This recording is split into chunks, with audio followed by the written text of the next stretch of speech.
This week on Friday Night Hockey, the Niagara IceDogs have made quick work of the opposition this spring in the Ontario Hockey League playoffs, taking just 10 games to dispose of Oshawa and Brampton in the first 2 rounds. Now, they face the Ottawa 67's, a team that has battled for every win in series victories against Belleville and Barrie, including a Game 7 OT win over the Colts this week. Ottawa takes on Niagara next on Friday Night Hockey.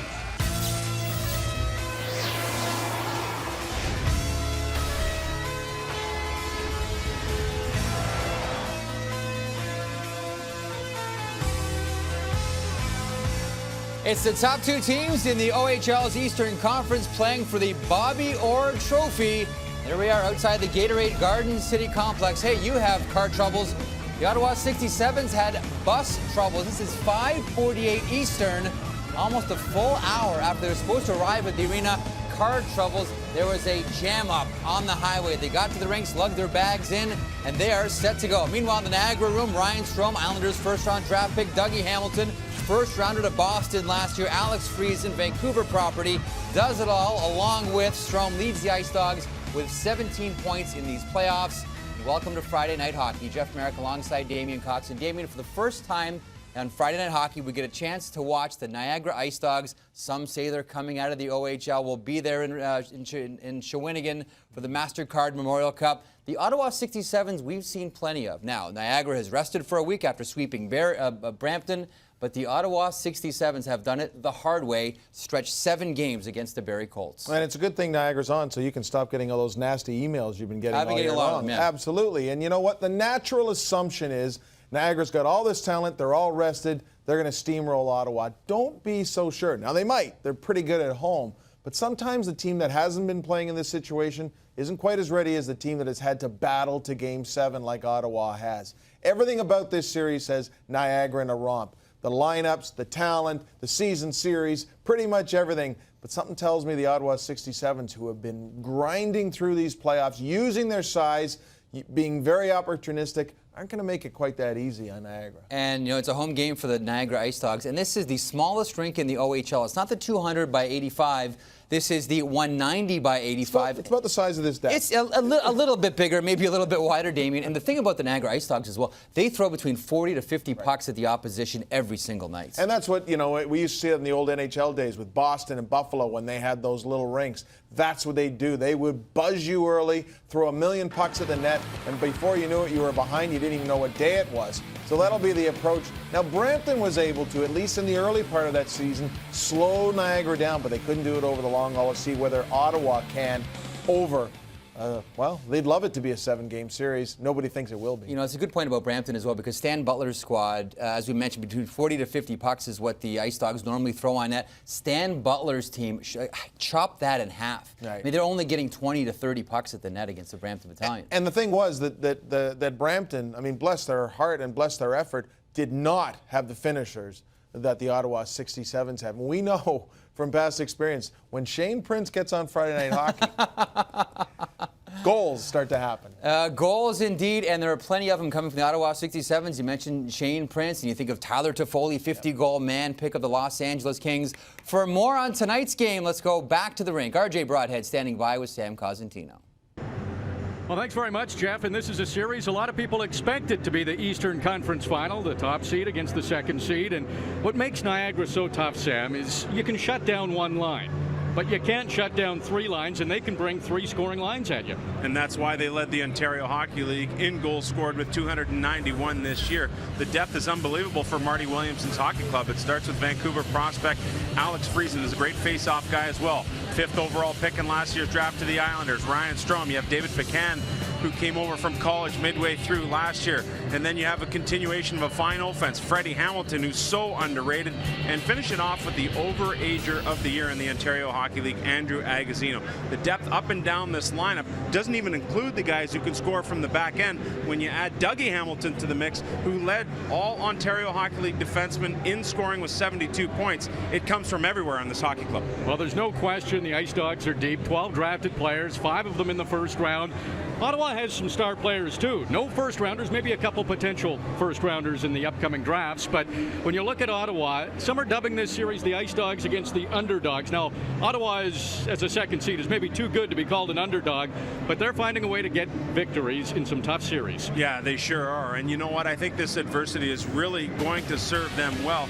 You go back to the series against the Barrie Colts, it's Brett Gustafson here in overtime after what was almost a heartbreaking loss for the 67's. Gustafson from that bad angle after Ottawa had allowed the game to be tied with 8.7 seconds left in regulation. Gustafson gets it done in overtime, and now there is some depth of scoring for Ottawa as well. And when you look at Tyler Toffoli and you look at Shane Prince and Sean Monahan, then you add Grayevac to the mix, Gustafson being able to chip in. This is a team not to be taken lightly, and because they've been battle tested here in the first couple of rounds, they will provide formidable opposition, and I wouldn't necessarily call the Ottawa 67's an underdog in this series. Well, you mentioned it, Sam. Some offense from the blue line in Dougie Hamilton. He was #1 in defenseman scoring during the regular season. #2 was Cody Ceci. So some offense from the blue lines for these two clubs, Jeff. You know, and just hearing RJ and Sam teed up, I can't wait for the puck to drop now and watch these two teams get at it. And there is some history between Niagara and Ottawa, and it's unfortunate for one of our favorites, former Ottawa head coach Brian Kilrea. Yeah, it was back in 2009 where these two teams locked up in the playoffs. The deciding game went to overtime, and Niagara won it, ending Brian Kilrea's incredible junior career. Only 3 67's were on that team. Tyler Toffoli, Dalton Smith, Mark Zanetti. They remember what that night was like, and maybe this is a night or a series where they say, you know what? We love the killer. This is a good series to win one back for the killer. Payback for killer. You know, Mark Visentin, since December, the run he's on is nothing short of phenomenal. 22-2-0-1, yet Michael Hauser of London wins the goaltender of the year in the OHL. But what do you got to do to win a reward around here? And Visentin's a fascinating case because some will look at him as the guy that was in net in Buffalo at the World Juniors who couldn't get it done for Team Canada. Others would say this guy should be the goalie of the year in the OHL. Well, and look at his last 2 years at the World Juniors. He's been at the disappointing end of the result along with the rest of Team Canada. This is a chance in a nationally televised game for Mark Visentin to show the country, you know what? I know it didn't work out those other times. Watch me now. This guy has been terrific. He's a Phoenix draft pick. The Phoenix Coyotes, of course, don't look like they need a goalie right now. He is battle-tested.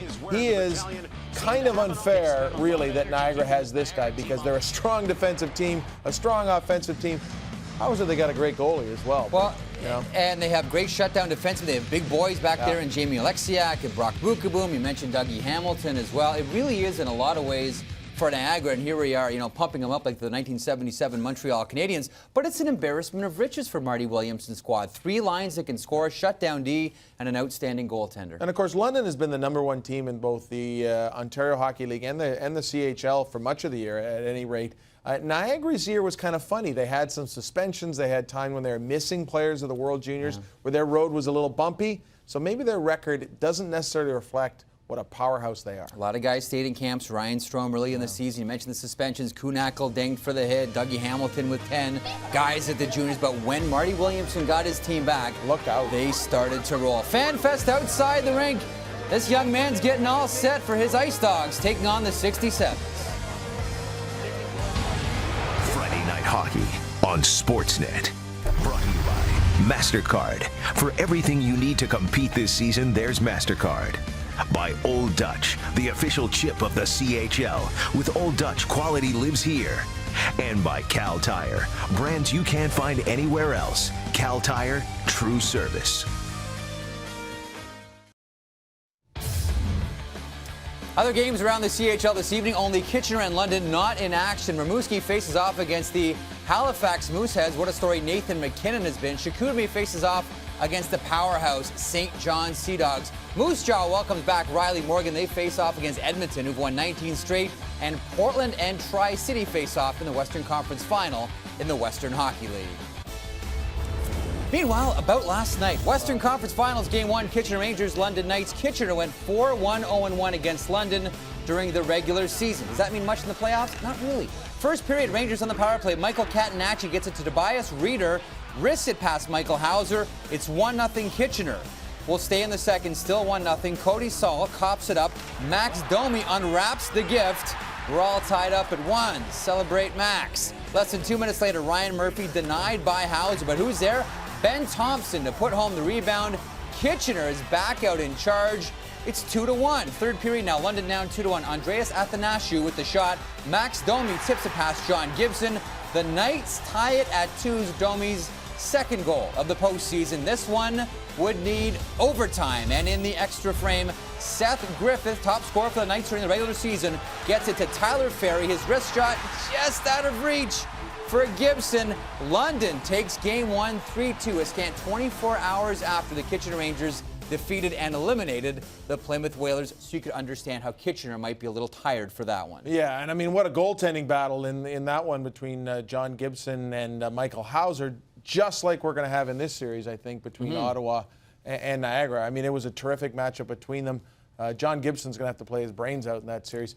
But interesting, though, what they had to do with their lineup. London. Well, yeah, Greg McKegg out, the upper body injury, and in comes someone we saw at top prospect, scheduled to go perhaps in the first round of the upcoming NHL entry draft. Highly skilled, yet scratched 4 games, Andreas Athanasiou. I mean, that's how deep London is. Yeah. You know, they can scratch a guy like this, and he only gets draws back in when McKegg's hurt. So we'll see what they do with their lineup in the next game, whether McKegg's ready to go, what's going to happen there. But they've got that kind of stuff. And when you have that kind of depth, well, look at Athanasiou's response.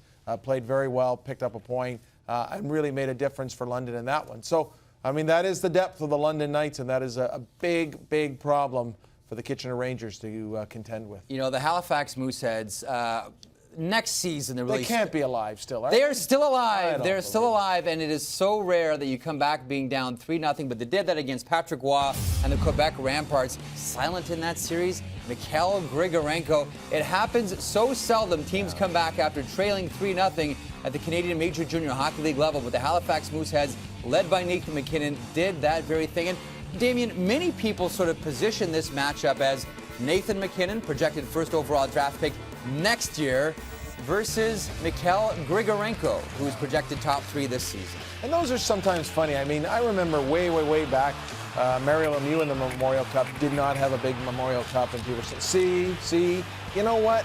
Sometimes there's a bunch of factors you don't know, whether it's injuries, whether it's the way they defend him, who they play against him, all that kind of stuff. Now, all that said, what a disaster for Patrick Roy and the Quebec Ramparts. Right around the same time, everyone was talking about whether Roy's going to end up having a significant role with the Montreal Canadiens. This is not necessarily the way you want to going in. Terrific story for Halifax, Nathan McKinnon and all that. They've still got a long way. I mean, everybody's got a long way to go. Are you dreaming to beat St. John? Are you dreaming of a maritime final, though? Halifax versus St. John? I think that could be fun. And wouldn't that, I mean, we talked last year with St. John winning the transfer of power in the Quebec Major Junior Hockey League to Maritime Canada. Well, wouldn't this be an indication that transfer of power is real if Halifax and St. John go all the way? And, you know, the story continues to be Nathan McKinnon. Next year at the Skills, the top prospects game, it's in Halifax. You see so much being built around the Halifax Moosehead. Bobby Smith's done a great job with that organization, and Nathan McKinnon.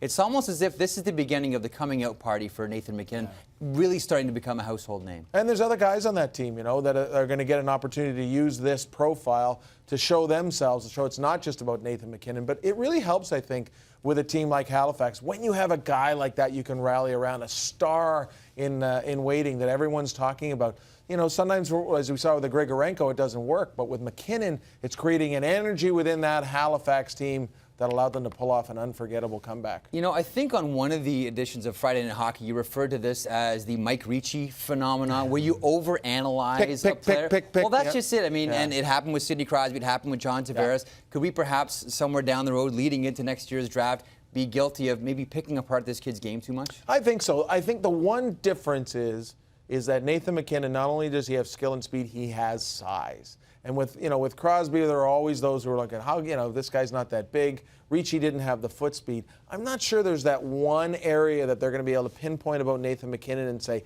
that's where he's just so all around. Size, speed, hands, talent. I mean, what wouldn't you want about this kid? And where's he from again? I think he might be from out east somewhere. Cole Harbor? That place. Cole Harbor? Yeah. Let's stop with the comparisons. The kid's already under enough pressure. And these kids are under pressure as well. It's Game 1 Eastern Conference Final. Niagara IceDogs, Ottawa 67's. The puck drop is next.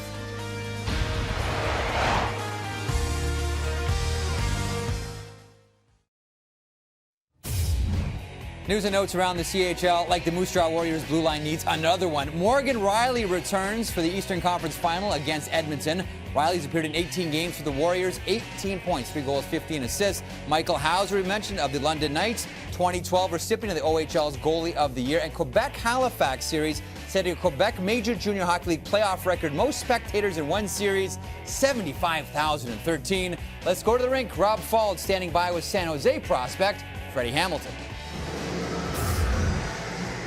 Freddie Hamilton of the Niagara IceDogs. You guys are coming off a sweep. You've had a fair bit of time off. Tell me how that time's been. Has it been productive, or you've been just waiting to get into action again? Yeah, it was nice to get a little rest for a bit, but it's been a while since we played, so we're all ready to go. And I think we're going to have a lot of energy off the beginning, especially with this crowd today. Fred, you've spent a long time with this organization. Tell me how it's developed to get to this point. Yeah, the first few years here, we didn't have a great team, but the last two, we've been one of the best in the league. So it's a few of our last years, and it'll be nice to go even further in the playoffs this year. Good luck to you. Thank you. Freddie Hamilton of the Niagara IceDogs. He is ready to go, and so are the men who are going to call it. Let's join RJ Broadhead and Sam Cosentino. Thanks, Rob. Excited for the Rogers Eastern Conference Championship. The Bobby Orr Trophy on the line. Starting goaltenders brought to you by State Farm. Visit statefarm.ca for a dedicated agent near you. For the Ottawa 67's, it will be Detroit prospect Peter Mrazek. He turned 20 in February. You look at the statistics during the regular season, he was right up there, and he has played every minute for the 67's, earning all their victories into this third round. Mark Byzantine, the Phoenix first rounder in 2010, will get the start. The Waterdown, Ontario native, during the regular season had an amazing 1.99 goals against. That was number one. 10 shutouts. That was number one. He's been fantastic again in this postseason. It will be interesting, Sam, to see if Ottawa can ride the fact that they just came off of Game 7 and maybe take advantage of a slow start from Niagara. Yeah, it's interesting to see if there's going to be any rust in the part of Niagara, and if it's just a momentum roll-on for Ottawa. Well, didn't take Dougie Hamilton long to jump into the play there, but that shot missed. Goes all the way back into the Niagara zone. Brett Ritchie moves it ahead to Stephen Shipley. He's a Buffalo Sabres prospect. Shipley moves it over to the open side. Small barn here, the Gatorade Garden City Complex, the home of the Niagara IceDogs, and that's always an advantage for the home team. No doubt. It's 10 feet smaller than the normal rink, especially where they play in Ottawa. This is a 190 by 85 arena. And where you notice the huge difference, RJ, is in the neutral zone. That's where those 5 feet are lost. And so when you see a missed shot, especially if it goes into the corner, it's going to come back out in a hurry. You better be ready to transition, and you better be ready for the play to be on you in a hurry. Byzantine, he'll come out and play that puck quickly to Jamie Alexiak. He played on Team Canada in the World Junior Hockey Championship. One of 5 members of this Niagara IceDogs team that were a part of Team Canada. Mark Byzantine, another one, and he catches that and hangs on. Keys to the game brought to you by Irwin Tools. Irwin Tools invites you to celebrate National Tradesman Day on September 21st. Well, if you're the Ottawa 67's and Chris Byrne, you want to be like a good deodorant and just keep rolling on through the playoffs. And if you're Niagara, hey, we're at the Jack Gatecliff Garden Center, Gatorade Center. I mean, you want to keep this place nice and closed down. You don't want to give Ottawa too many chances. Niagara trying to get a little something going. One of their star overages, in fact, the top overage player in the Ontario Hockey League, Andrew Agazino. He wears number 9. He's out there with Alex Friesen. He's another overage player riding a 10-game point streak. Their numbers 8 and 9, and they will be a couple of leaders for this Niagara club. Long shot from Sean Monahan. Byzantine, no trouble with that. Alexiak gets it. His lead pass, that's out of the reach. Kuhnhackl goes all the way down the ice. Mark Zanetti will take a bump from Kuhnhackl. Now trying to break into the Niagara zone. Mike Pizzola dumps it in. Brett Gustafson. He bumps Brock Bukaboom along the boards, and Niagara comes out the other way. Freddie Hamilton quickly over to Kuhnhackl. He's shot. There's Mrazek's first test. No problem for him. Freddie Hamilton back to Brock Bukaboom. There's a shot through a screen. That one just missed. Hamilton on it again. Kuhnhackl back to Hamilton. Bukaboom pinches in. Kuhnhackl side of the net. Walked in front. Pizzola checked. Strome gets it again. Mrazek finally gets back into his net, and Pizzola steals that puck away. Dangerous time there for the 67's, but they got out of it unscathed.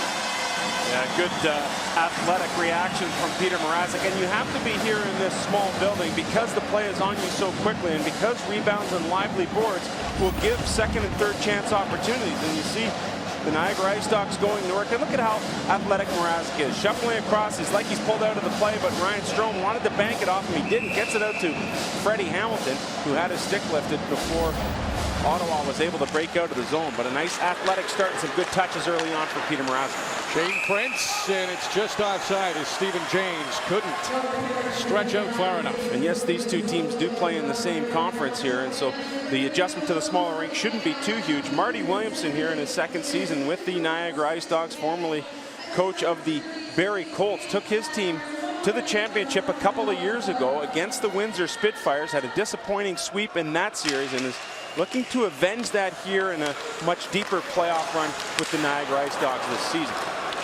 Taylor Fielding steals the puck, puts it in deep. Remy Giftopoulos in there. He's battling in the corner. Giftopoulos threw it in front. Nobody was there for Ottawa. Callahan from the point, and that's way up over the glass and out of play.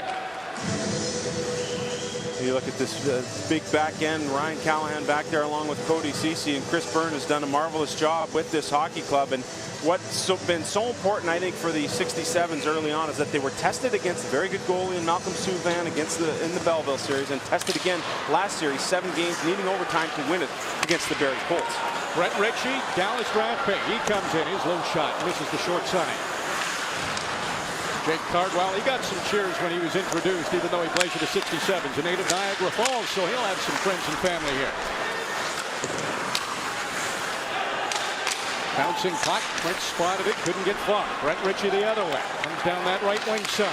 Tried to throw it in front of the net. Mrazek steered that to the corner. Mitchell Theoret behind the net. Shipley's there. Watched closely by Grayaback. Now Cardwell knocks Shipley to the ice. Cardwell trying to get out of there with a puck. Shipley from his knees threw it in front. Dougie Hamilton straddles the line, lofted a high shot over the net. Shipley down low to Ritchie. The other Shipley out there, Ryan Shipley. The Shipley brothers opposing each other. A chance here for Tyler Grayaback. He can't split the D. Grayaback circles, drops it off to the corner. James, he'll try to chase that down from Brett Ritchie and does. Down low, Shane Prince. Prince calling for Tchaikovsky. His shot, that's stopped by Byzantine. The rebound in the blue paint, and Byzantine able to find that rebound. That might have hit the post. Yeah, and I think he did get a little help from the crossbar. Shane Prince going up to Byzantine, getting right into his face right away. Very interesting to see the gamesmanship early on in this hockey game, but a good chance here as it comes out. Prince to Tchaikovsky in front of the net, and it did indeed hit bar. And you can see closing in on it thereafter was Grayaback. He couldn't get anything on it, but Prince went right to Byzantine afterwards and had a few words with it, tried to get into his coconut here early on. Never hurts to set the tone early on in the series. Tyler Foley, first chance to see him out there, and he's trying to create a little something. Tchaikovsky has to back up off the line, but he steals that puck anyway, puts it into the Niagara zone where Vancouver prospect frees it. Gives it to David Pecan, and he lost it. John Monahan. He takes it swiftly through center. Foley's shot, that hit Alexiak in the shin pad. Another chance, that's off the side of the net. Ottawa, good start here in this first period. Ceci keeps it in, low shot, blocked in front. Foley a chance. That one hit a shin pad and went wide. Dalton Smith drops it off for Monahan. Foley calling for it. Low shot, Byzantine clearly knocked that to the corner. Pecan can't get it out. Monahan tried to circle and then was checked by Andrew Agazino, and it was sent down the ice. I love the play by Foley there. He's got such a goal scorer's eye. He slides back into the high slot, takes that long pass, able to get a good shot on goal. He has provided offense in all but one game in the playoffs so far for the Ottawa 67's. And when you thought this team might be sluggish coming off that 7-game series against the Barrie Colts, not so. There's Foley with a shot. And then as it goes towards the front of the net, a shot by Monahan just misses the side of the net. Ottawa would continue to pound some pressure on. They get a couple of good chances here early on to combat what Niagara has done as well. Shane Rover lifts one high up to center. Cardwell knocks it down. A little scrum there at center ice. Mark Zanetti high off the glass, kept in at the line by Kuhnhackl. Zanetti will have to retreat into his own zone. The captain of the 67's has it still in the corner. Now able to move it ahead. Ryan Van Stralen finds little open ice. Good bounce pass to Mike Pizzol. Brett Gustafson chases after it. The IceDogs the other way. Freddie Hamilton, a one-on-one with Zanetti.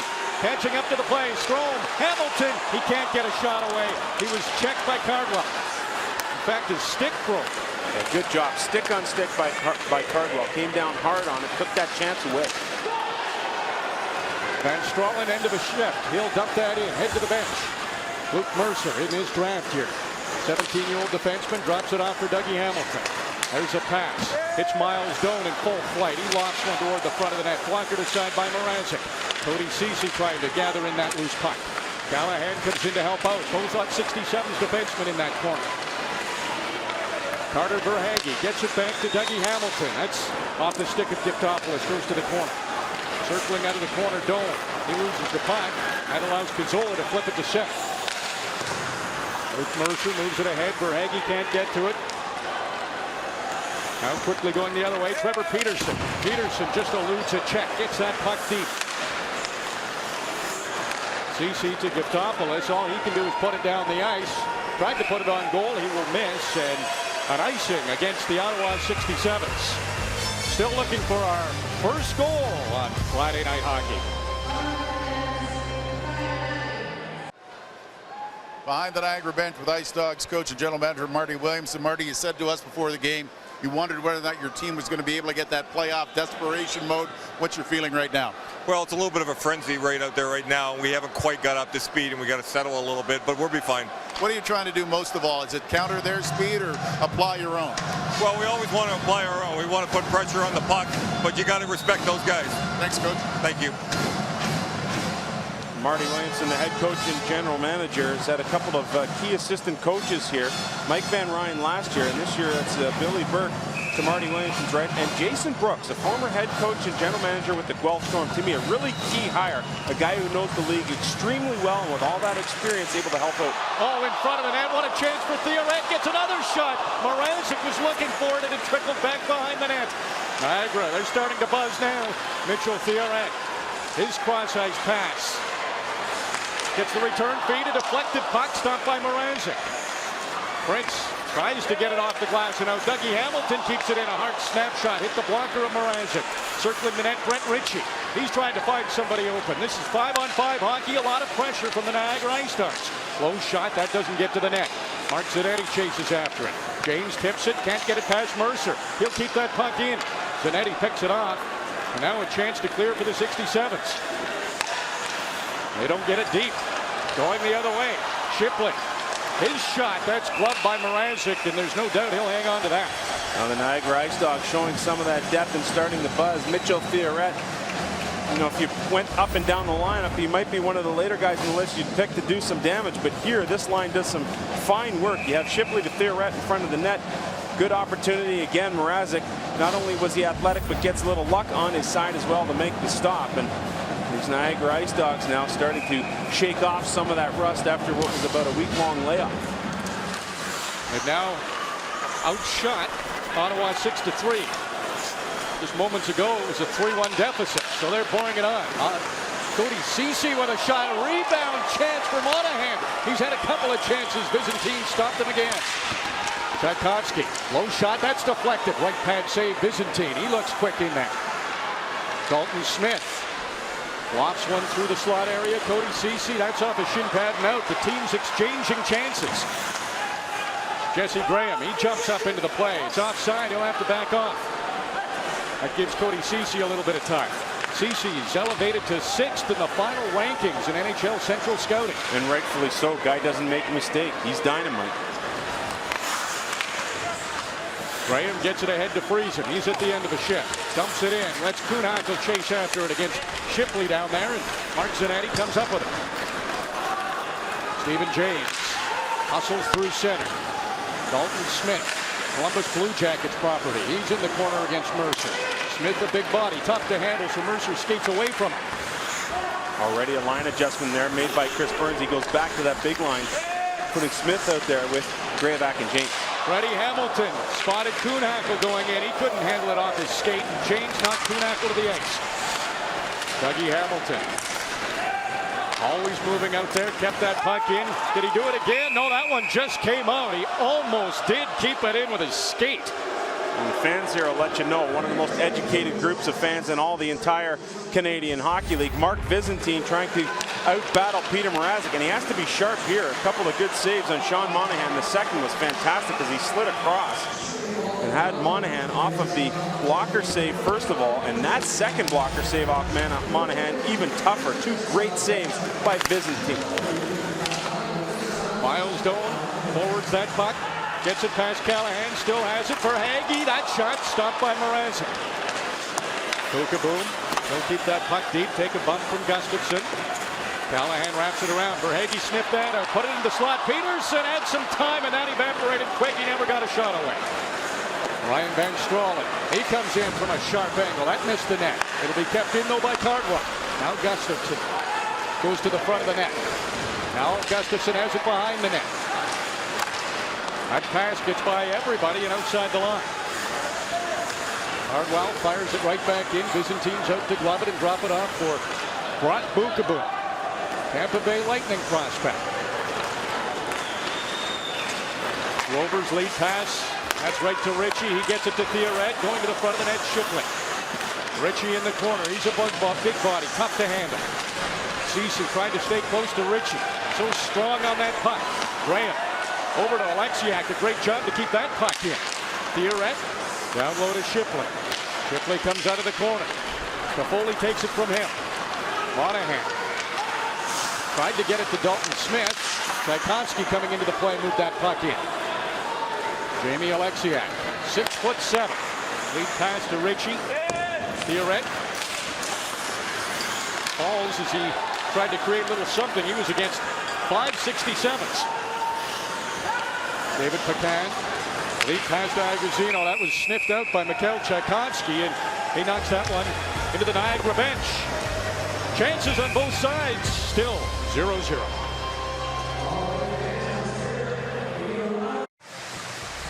Tuesday night across the CHL was super exciting, but no game was better than this one with 24.1 seconds left. Sean Monahan ends up picking up the goal to put Barrie ahead. They figure they've got the series wrapped up, but then with 8.7 seconds left, Mark Scheifele ties it up. That would send the game into overtime, where Brett Gustafsson from the corner, bad angle, would finally put an end to the series. And boy, to have it in your hands, out of your hands, and to pick up the win again, really taking the Ottawa faithful on an unbelievable roller coaster ride. And by the end of it, they were up and cheering.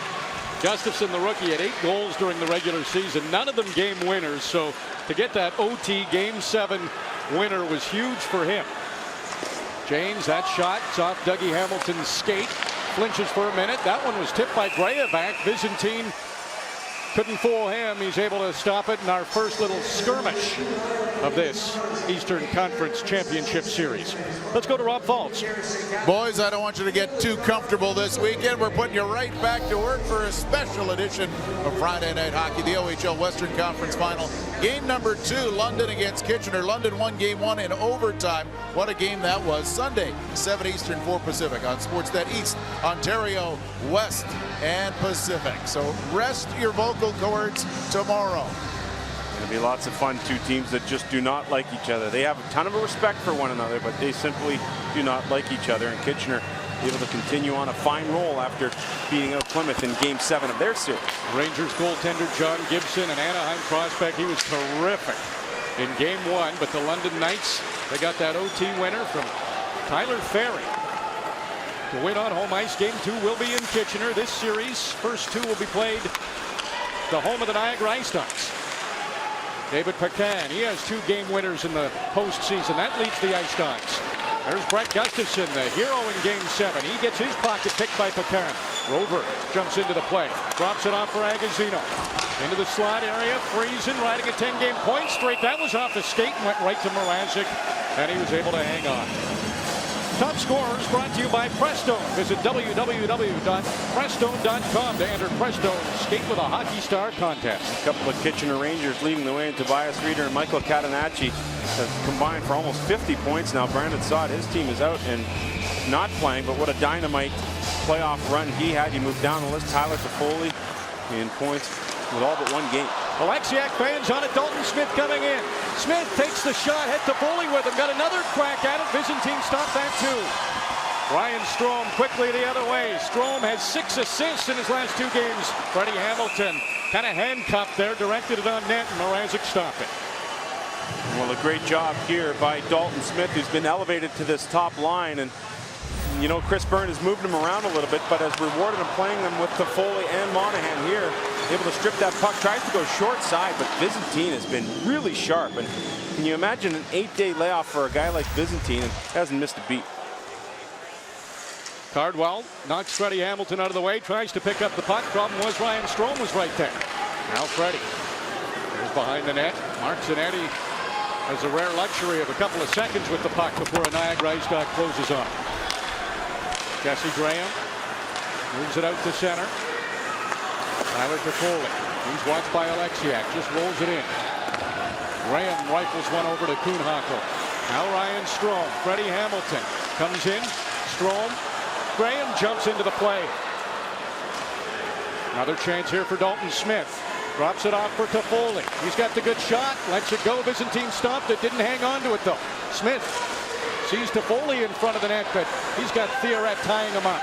Monahan leaves it for Toffoli. That's through a crowd. Hit a body. Didn't get to Byzantine.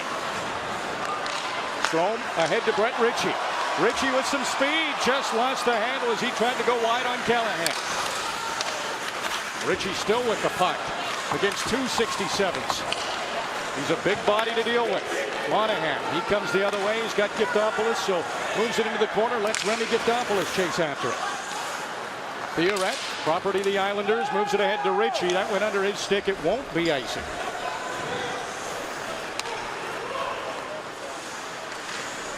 Sean Callahan skates by Doan. Fielding lofts one at the net, and Byzantine sees some white jerseys coming near him, so he'll hold on. You know, when you get into a smaller building, you try and adapt your team to that building. So what has Marty Williamson done? He's built a big back end. It starts with Jamie Alexiak, acquired in a trade from Saginaw, 6'7", 250. Dougie Hamilton, 6'4". Grover Bookabum, all over 6'2". And so when you get into the corners against these guys, you're going to feel it. It's going to make you a little gun shy at times. And Marty Williamson has done a nice job building a big, solid back end that can intimidate, especially in a small barn. Carter Verhaeghe, 17-year-old, slides one in front of the net at his first ever playoff goal. In game 5 in the first round. Low shot in front of the net. Fielding got a piece of it, couldn't direct it in. 67's, their 4th line, looking for a little something here. Cardwell keeps it in, goes off right away. Cardwell points at Doan to say that went off a Niagara player. That didn't go straight off me.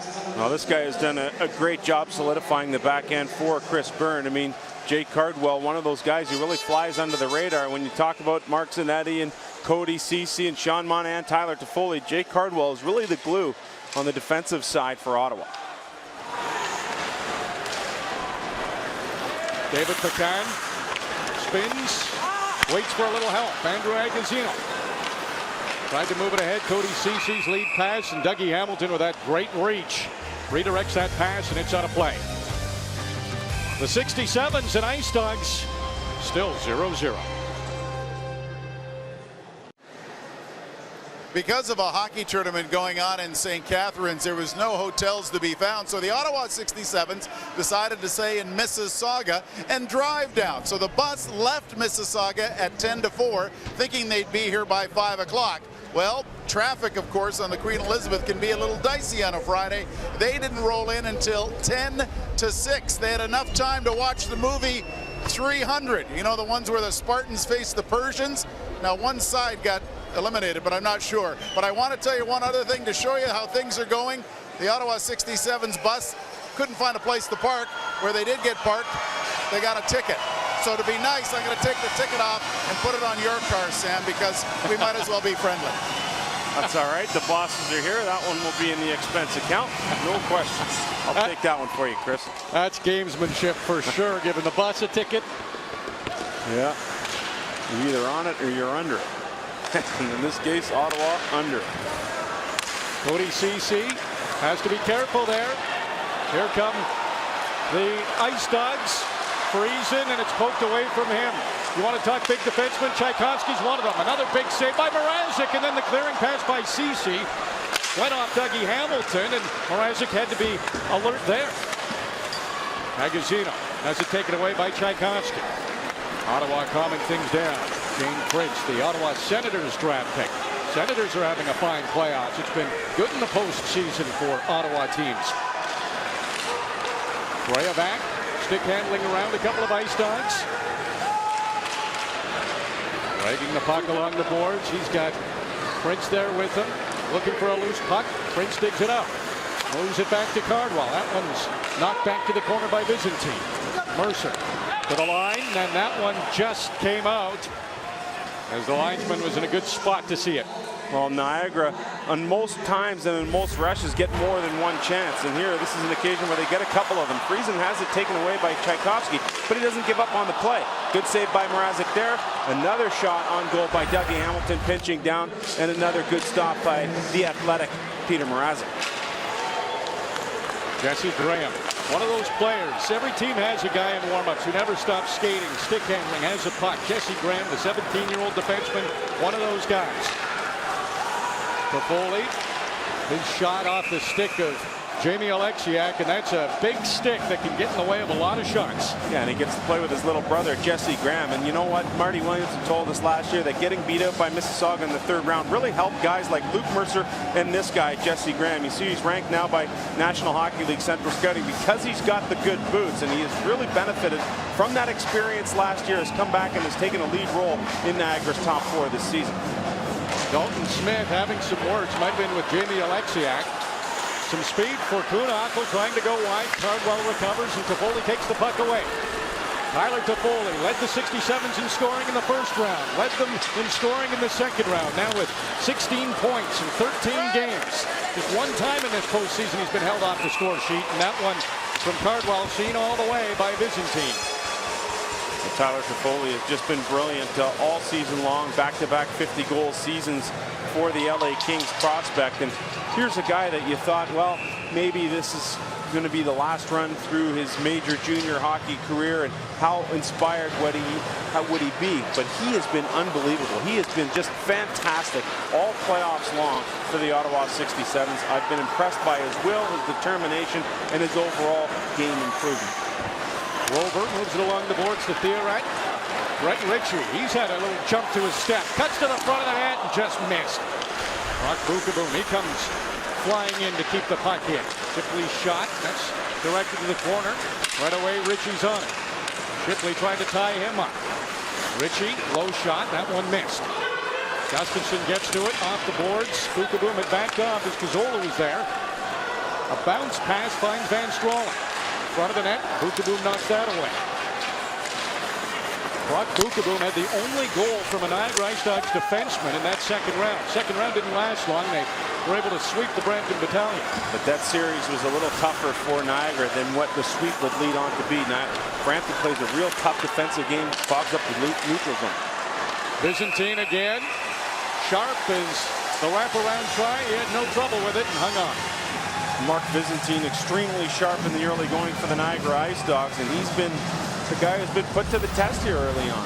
16 shots on goal by the visiting Ottawa 67's, and this wraparound attempt here by Topless stopped on the doorstep as Byzantine did good and did well to follow that puck from around the back of the net. You touched on it earlier, and we talked to Chris Byrne, the head coach of the 67's, about it, how they've run into hot goaltenders.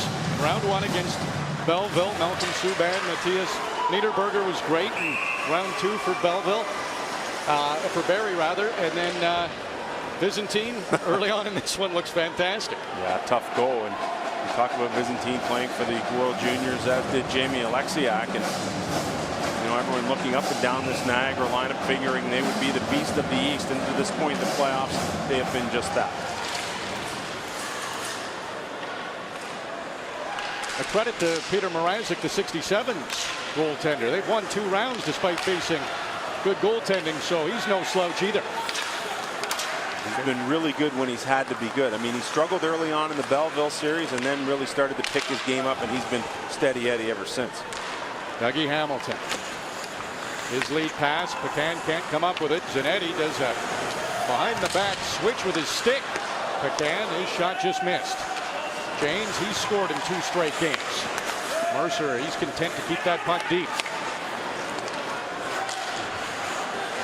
Shane Prince moves it ahead, doesn't get it out. Dougie Hamilton toward the front of the net. Agazino, a shot. Mrazek stopped it. Zanetti took it off the pad of his goaltender. Friesen through a crowd. That one might have grazed the post. Zanetti moves this one ahead to Grayevac. Friesen tries to get in his way. Now Pecan comes back to steal that puck. Jake Cardwell. Bounce pass. Prince taken from him by Strome. Cardwell this time just lofts it up into the air. Alexiak knocks that down. Freddie Hamilton. He picks up some speed. That hit the mask of Mrazek. Cardwell diving to make sure it didn't sneak in the far side.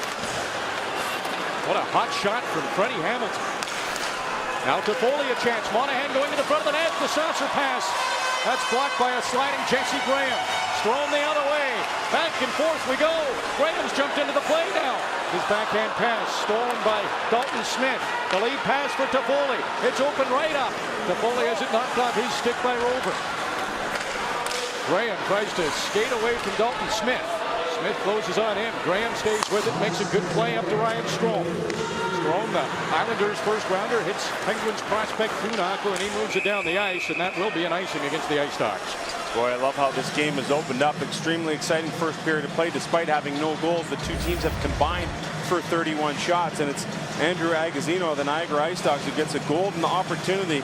But then Mark Zanetti, so slick with the stick, pulls it back with a little toe drag, gets it into the corner, and then a little later, Jesse Graham goes down on the ice and blocks this pass with his helmet as Toffoli was looking for his line mate Monahan, who was left all alone in front of the net, but Graham got in the way of that pass. Under a minute to go in this first period. No goals, but it has been back and forth action. Goaltenders have been terrific. Brett Gustafson, why not put him out there if you're Chris Byrne in Ottawa? He has a knack for scoring big goals in this postseason. And he's bobbing and weaving in the corner, trying to get away from Mercer. Can't do it. The Oretz pass finds Dougie Hamilton, who jumps into the play. Shipley with a shot. That's handled by Mrazek. Brett Ritchie, he's on it. Circles away from Tchaikovsky. Tries to find a lane to the net, and it's knocked aside by Cazzola, and Gustafson the other way. 15 seconds remaining in this first period. Gustafson trying to keep the forecheck up. Brett Ritchie. He's 1-on-2. Got a shot. Mrazek stopped it. Zanetti ahead to Toffoli. Time winding down. Toffoli's going to have to shoot. 2 seconds. He drops it off for Cazzola. Theoret takes it away, and that will be it for an entertaining first period. A lot of chances for both clubs. Ottawa shooting Niagara 17-16 in that first frame. Byzantine, Mrazek were great. Here's Jeff in the studio. Thanks, RJ. Damien, RJ right on the money. That was the story of that first period. The net-minding duo, old stars of the World Junior Hockey Tournament, Mark Byzantine and Peter Mrazek. Yeah, and I think you go into this series and you say, if Mark Byzantine ends up outplaying Peter Mrazek, 67's have no chance. So far, so good from that perspective for Ottawa. Because Peter Mrazek did everything he needed to do. Mark Byzantine probably had the hardest saves. That was a beauty there on Tchaikovsky. You know, I think the key thing for Mrazek, or as they like to call him, Mrazzle Dazzle, is not to make any mistakes and maybe force Byzantine into a few. Right now, both goaltenders perfect. That period opened up a little bit towards the end. Kind of what we'd like to see a little bit. No, it's interesting because we were talking off air. Who do you think that favors? A wide open game? Because we like to talk about the Niagara IceDogs and you focus on Ryan Strome and Kuhnhackl and the overaged line, the first line, 3 lines that can really score. But let's not sell Ottawa short on this one. They have guys with hot sticks. No, and I think that's the thing. For Ottawa to win this series, I mean, there's a million different things you can point to. But Toffoli, Prince, Monahan, even Dalton Smith, those guys have got to put the puck in the net. So if it gets a bit of open, maybe they get a few more chances. I think maybe that plays to Ottawa's, but you know, every scenario, because Niagara is so good offensively and so good defensively, I'm not sure there's really is a scenario that really plays out perfectly for Ottawa. I'll tell you, you got to feel for Ottawa in a lot of ways. Against Belleville, playing on the international ice surface, the big, huge rink, and playing against Niagara in this series, it is the smallest rink in the Ontario Hockey League. They do it whichever way. It doesn't matter. You want the big rink, you want the small rink. How about the 2-on-1? Okay, if you're Dalton Smith, he scored 15 goals in the regular season. Tyler Toffoli's on the other side, scored 52. You keep it and you take the shot. Better make sure you make it.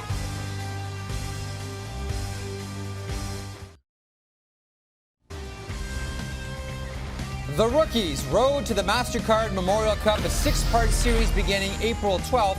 A behind-the-scenes look at the Shawinigan Cataracts from training camp through to the start of the tournament, which, of course, they are hosting Thursday nights, 11 Eastern on Sportsnet 1. Now, Damien, let's go back to last night's matchup, the Kitchener Rangers and the London Knights, and let me know if this scenario reminds you of anything that was relatively high profile in the NHL. Oh, I don't know, going back to maybe the beginning of November. Ben Thompson had just scored for the Kitchener Rangers that made it 2-1, and then on the ensuing faceoff, the Kitchener Rangers pull it back into their own zone, and two defensemen start, I guess as they say, playing catch. It's Cody Saul and Ryan Murphy because there is no forecheck from the London Knights. This always reminds me of the Dean Smith four-corner offense. They used to use it in North Carolina when they wanted to kill the time. Now, you see what they're saying is, we're not going to let you just play your trap. You're going to have to forecheck us. Now, we saw this in November in the National Hockey League, Tampa and Philadelphia. Then the coaches were Guy Boucher and Peter Laviolette. Now it's Steve Spott and Mark Hunter doing the same thing. To some degree, it's sort of, I dare you, I double dare you. And even at one point, there's a close-up on Ryan Murphy, and he almost seems to be laughing. I think you and I would both agree this is not good for the game. No. But now, should the officials call delay a game on the Kitchener Rangers? And you finally see Austin Watson comes in. He says, okay, looks over the bench. What do you want me to do, Coach? All right, and here I go. Now, I get that. And in a game where the trap has become, I think we'd all agree, a bit of an entertainment offense killer, you don't want to see that. You don't want to see teams just sitting passively back in the trap. Weird thing, of course, is London had just scored, but they were behind. Do you think they might want to attack a little bit? It was early in the game. So, again, we saw it with Tampa, Philadelphia. The NHL didn't really do much.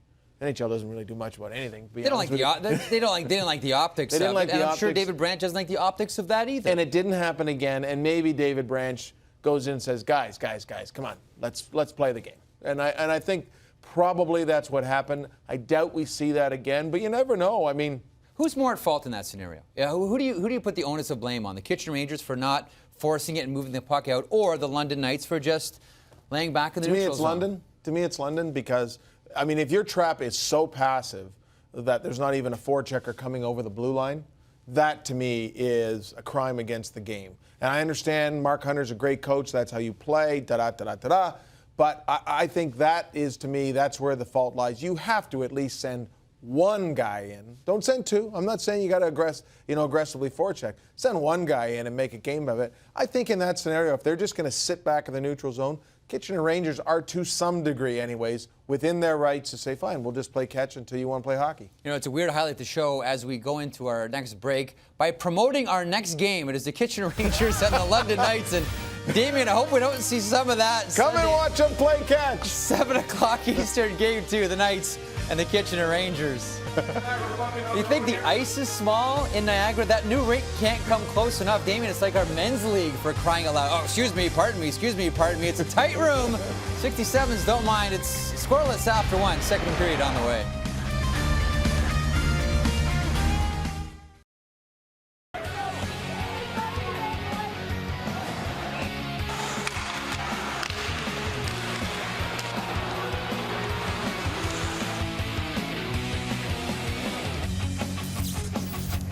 First period scoring summary brought to you by Old Dutch, the official chip of the CFL. This one's a tough one. I can't hang in the high rent district. Damien Cox, take it away. Stand down, Jeffy. There was in the first period no scoring. But look at the shots. 17 for Ottawa, 16 for the Niagara IceDogs.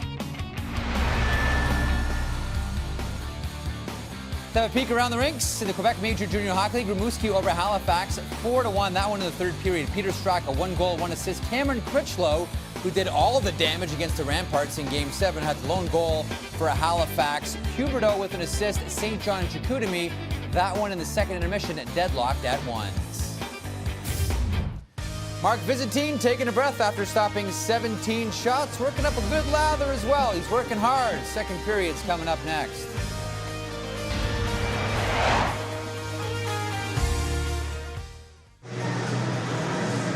Welcome back to the Gatorade Garden City Complex, the home of the Niagara IceDogs. 0-0 after one in this Eastern Conference Championship Series, but tons of chances. The play of the first period brought to you by OK Tire, honestly driven. Both teams combined for 33 shots on goal in that first period, and Dalton Smith with a golden opportunity trying to go short side, and Mark Byzantine does get a second whack at it after taking advantage of the turnover, but Mark Byzantine stops them both. And he was as sharp as could be for a guy with 8 days layoff between starts as we send things down to ice level with Rob Faulds. With Tyler Grayovac of the Ottawa 67's. You guys didn't have much rest at all. You're right back to work. And boy, what a pace in the first period. Yeah, you know, we know these guys are going to be tough to compete against. They're a good team. They've always been a good team. This year especially, we've always battled against them this year. They're coming out strong, and so are we, so it's been a good pace so far. You went back and forth. What were the words from Chris in the intermission? You know what, it was a good start. We thought we were all over them. Well, we thought we dominated the first period, but we have more in the tank, and we got a lot more to do. Thanks very much. Good luck. Thank you very much. Tyler Grayovac's ready to go. RJ, Sam, I imagine you guys are too. Seem pretty happy with that first period, and they should be. Peter Mrazek, he was outstanding, and I guess not a surprise.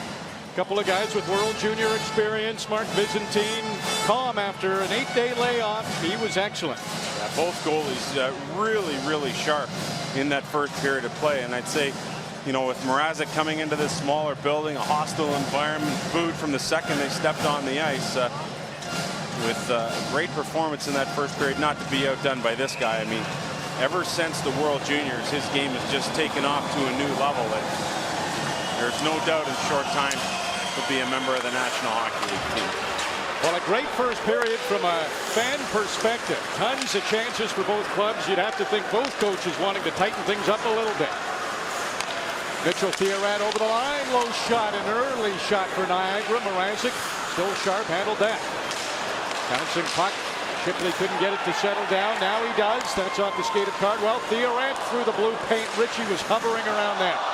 Theoret a chance. Shipley back to Mercer. That one hits James, and he winced after getting a shin pad on it. 67's get it out. They were on their heels to start this second period. Theoret quickly over the line.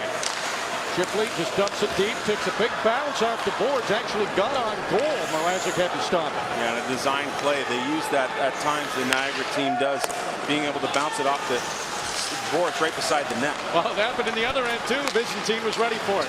Agazino has that go off his skate, goes right to Mrazek, and he will get a glove on it. Let's go back to Rob. Well, the playoffs underway in the Canadian Hockey League. They're also underway in the National Hockey League, and Hockey Central's Playoffs 2012, presented by Budweiser, comes your way tonight at 11 Eastern, Mountain and Pacific. You can see it on Sportsnet East, Ontario, West and Pacific. Hockey Central Playoffs 2012, presented by Budweiser. Graham doing that design play again. Didn't have a lane to the net. Bounced it to the front of the net, but Mrazek, he saw it all the way. Gold medal winner with Team Ontario, and watch how deliberate this is. That no lane to go because Foley's blocking it off. I'll bounce it off the inboards and try and get it out to the front of the net that way. Another face-off win for the IceDogs. Alexiak takes the wrist shot. Mrazek didn't see where it went. It was up over the goal, so no harm there. Graham moves it out to center. Friesen quickly to Agazino. Cece jumps on it. Friesen. He's tied for the team lead in this postseason with Ryan Strome in goals, assists, and points. Led the club in penalty minutes during the regular season. Monahan couldn't get to that loose puck. Graham beat him to it. Will that one have enough to get out? Just bounces over the stick of Dalton Smith. That one's out of play. Face-off looks like it'll come to center. An entertaining first period of play. The Niagara IceDogs have really taken advantage of that overage position, and you really have to get contributions from your 20-year-olds if you want to go deep in the playoffs. And you look at Agazino, Friesen, and Pecan. This trio, who also loves to play together, has really played well and produced well for Marty Williamson so far in the playoffs. Rover pressured by Van Stralen. Boom moves it ahead to Strome. Freddie Hamilton flies over the line. His shot hit a stick. Now he throws one into the feet of Mrazek. Kuhnhackl threw it near the front of the net. Boom moves it to Freddie Hamilton. Rover pinches in. Cardwell stills that. His pass behind Gustafsson. Moves it to Gazzola, now Van Stralen. Van Stralen through a crowd. It hit a stick, went up over the net. Gustafsson, he put one through the slot area. No one there for Ottawa. Cardwell now, he tested Byzantine, but the right pad was there. Freddie Hamilton has Kuhnhackl with him, decides to shoot. The blocker of Marek sends that to the corner. Ryan Strome, he put it behind the net, and there's the captain of the 67's, Mark Zanetti. He puts his head down and hustles to center. Long shot, a lot on it. No problems again for Byzantine. Freddie Hamilton puts the pass on the tape of Verhaeghe. Verhaeghe waits for Strome to catch up, gives it to him, back to Verhaeghe. Mrazek another save. If Topless sees an opening and sends it down the ice, that might have enough for icing. The official waves it on.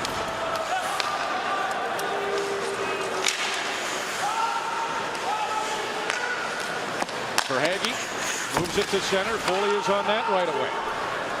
Jesse Graham backtracks, moves it over to Mercer. Two 17-year-old defensemen out there right now for Niagara. Peterson to Doan. Doan with a little space. He couldn't get past Foley to get a shot away. RJ, you mentioned it in the first period with Freddie Hamilton. Maybe the timing just off the touch. Doan's got to get that puck to the net. Giftopoulos a low shot, not much on it. Byzantine redirected it to the corner. Ceci. He dumps it right back in. Shane Prince has some speed, so Alexiak will have to hurry. James coming in for a big hit. There's two big guys right there. James and Alexiak had some words coming up the ice. You could see that one coming. Good NBA battle. Shane Prince into the skates of Grayevac. Prince gets it again. Prince still with it behind the net. Prince was 4th in the OHL in scoring during the regular season. He's a key guy for the 67's. Dougie Hamilton slows things down. The saucer pass is too far ahead for Theoret. Cardwell takes over. Moves it over to Zanetti. Ahead to Prince. Can he get to this loose puck? No, he can't. Dougie Hamilton knocked it away from him and David Pecan. Circles back right to Dougie Hamilton. First round pick of the Bruins. That was part of that Phil Kessel deal. Dougie Hamilton. He'll be a Bruin very soon. Tyler Sagan, Jared Knight, a couple of other CHL players, or at least one former CHL. Friesen in front of the net. Agazino tried to knock it down, waste time. Mercer thought about shooting. He'll do that play off the backboards. Mrazek had to be sharp again. Dougie Hamilton tried to loft one in. 67's not letting it through. Mercer spots a seam, waits for his teammates to get onside, dumps it in. He'll take a check from Smith. That knocked him to the ice. Pecan, Friesen, Agazino, veteran players. They've been long-time Niagara IceDogs. They're out there. They'd love to make it to the MasterCard Memorial Cup. Tons of work to do yet. 67's in front. Foley was there and had his stick lifted. Friesen just gets rid of that pressure. That won't be icing either. On they go. End-to-end action in this game with two very fast teams that possess high-end offensive talent. Cody Ceci. Head to Ryan Van Stralen. Uses the board. Tries to chase it down. Rover took it away. Mike Gazzola gets it to Van Stralen. He dumps it deep. Takes a bump from Bukaboom. Miguel Tchaikovsky. Slovakian. Lead pass to Gustafsson from Scarborough. Brent Gustafsson bumps with his man. Ryan Strome. 5th overall pick by the Islanders. His pass to Freddie Hamilton. In front was Kuhnhackl, and he couldn't get a shot away. Alexiak over to Graham. That shot's deflected and hit the post. Oh, a great chance for the IceDogs. This won't be icing, so Byzantine out to play it. Kuhnhackl all over the crease, and I'm not so sure that one would have counted even if it had gone in. Oh, boy. Peter Mrazek will hang on to this one. He's happy to see that puck not in his net. It came that close to the first goal of the game.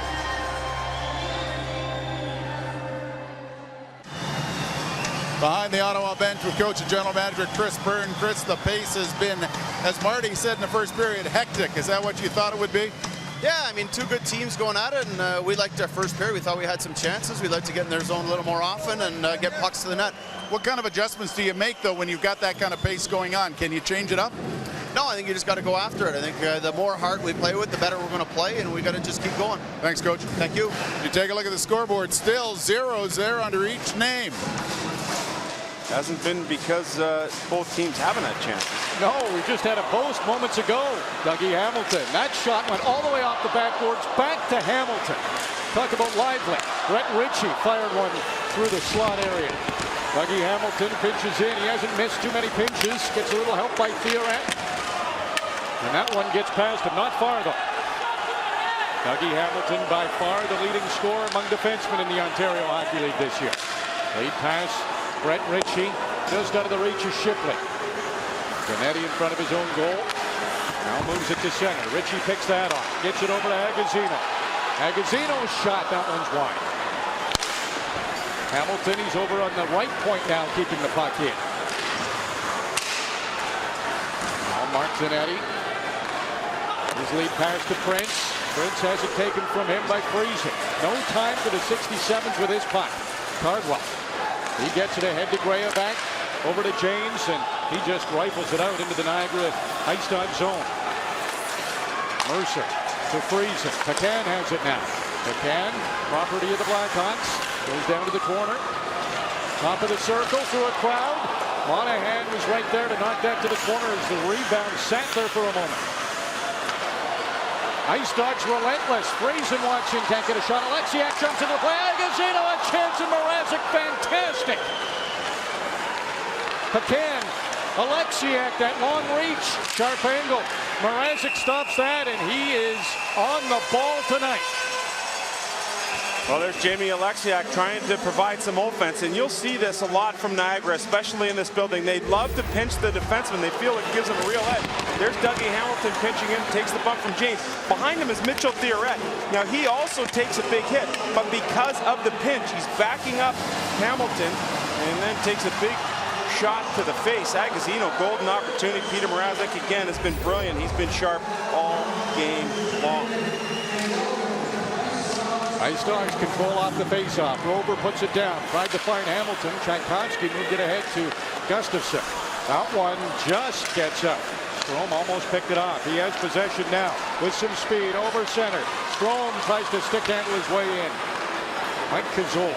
His pass is too far ahead of Gustafsson. Gustafsson pinches his body along the boards. Boom knocks him down. Rober. He has to hurry with Van Stralen closing on him. Ceci. He doesn't shoot. Now he does. That's through a crowd. Got blocked before it got to Byzantine. Boom's lead pass. That'll be right on goal. Mrazek sees Strome there, so he'll put a glove on it. Well, Mrazek stopping play once again, but when you look at what he did in the World Juniors, there's the numbers before. Pretty pedestrian, good numbers, but after the World Juniors, when he gained so much confidence, especially in that game against the United States, including the playoffs, 22-8-5, the goals against down, the save percentage up, and again, brilliant here tonight. Zanetti will have to hurry. Verhaeghe chases him along the boards. Peterson lost it. Fielding moves it ahead to Remy Giftopoulos.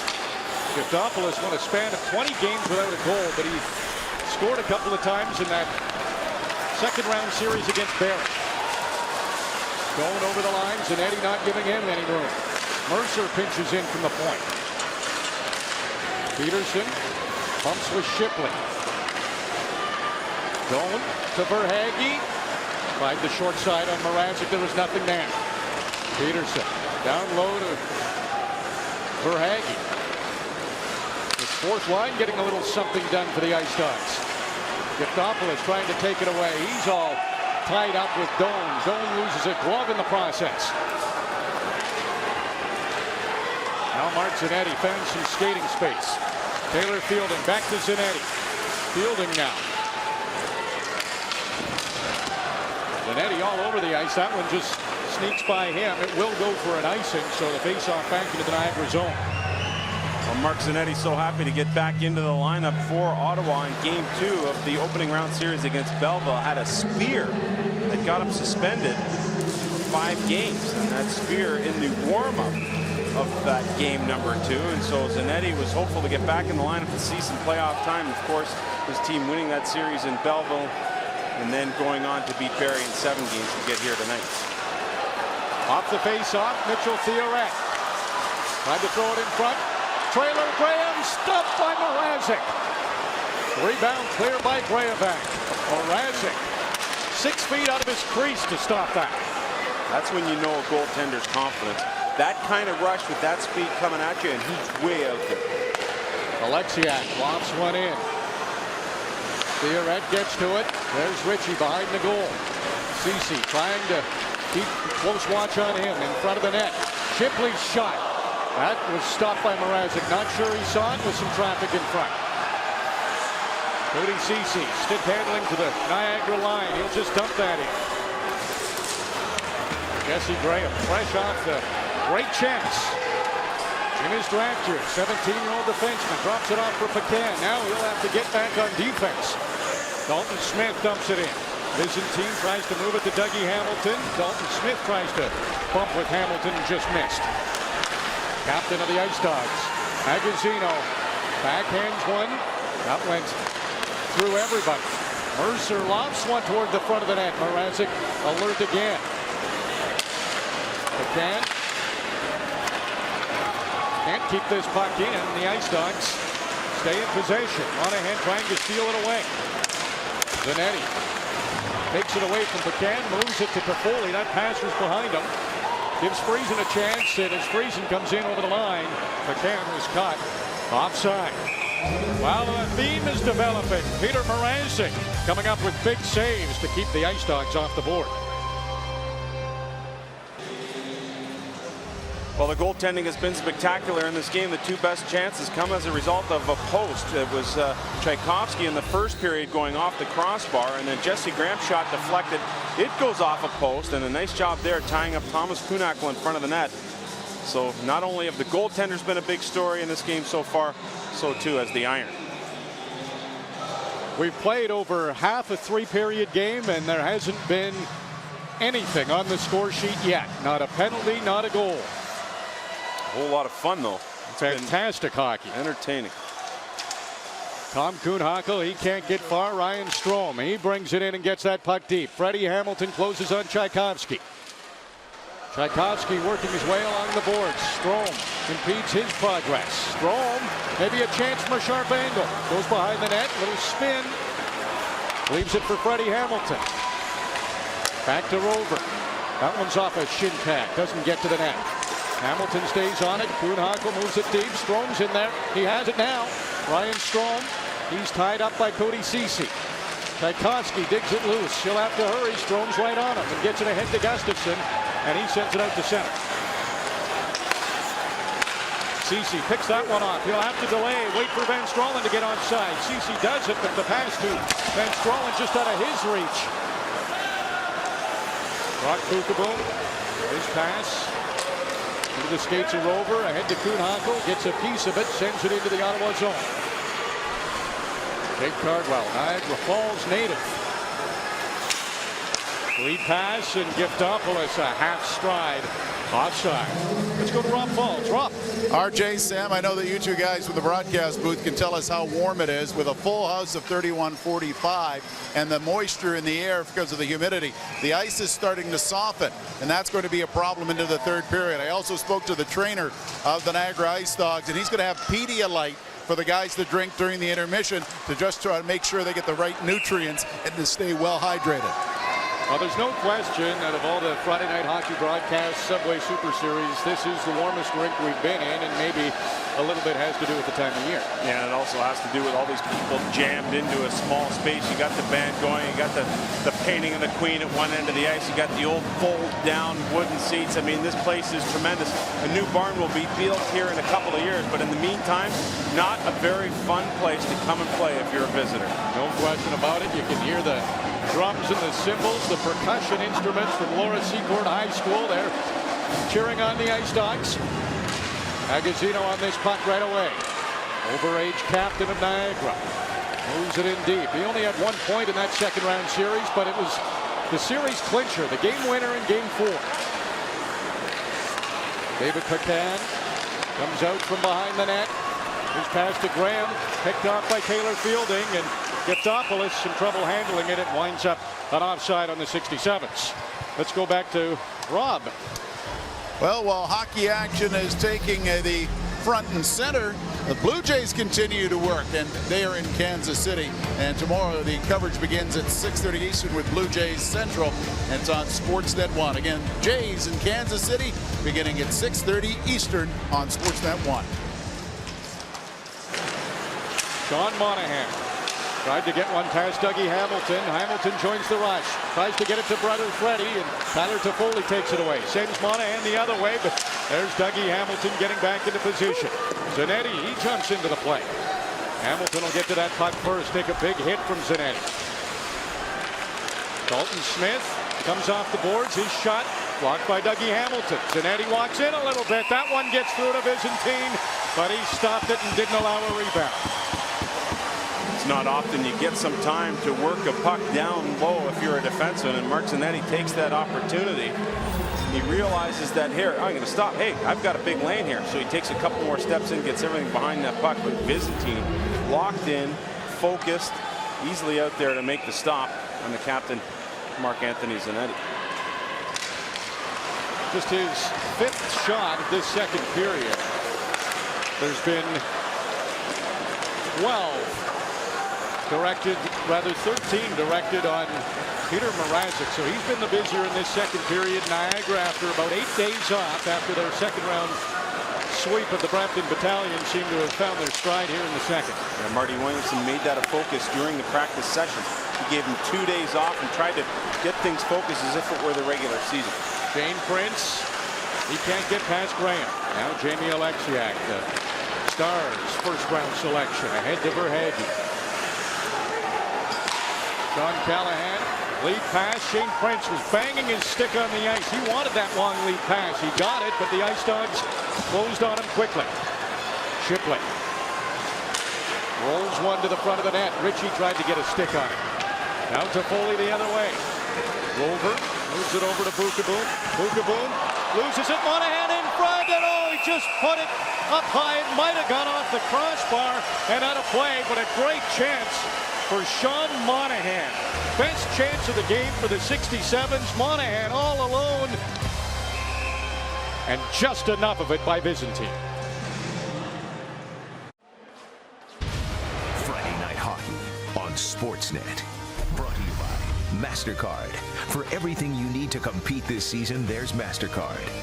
And by Jack Link's Beef Jerky. Feed your wild side.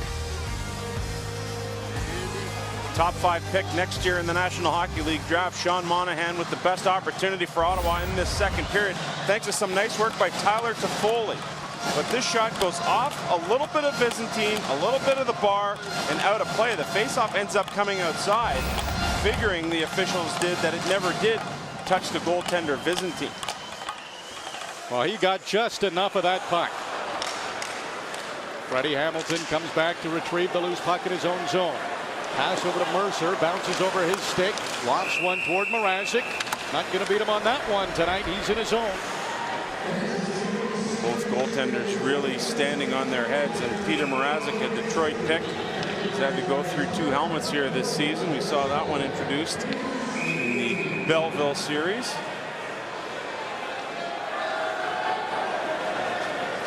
Already 30 shots on goal for the Niagara IceDogs. Outshooting Ottawa 30-22. We'll do this face-off again in the Ottawa zone. Well, the icing call as things start to slow down a little bit, but Peter Mrazek is in a situation with the Detroit Red Wings where they admittedly like to over-ripen their players, be it in junior, be it in the American Hockey League, so that when they get to the National Hockey League, they're there to stay. Jimmy Howard, the current goaltender, a pretty good example of that.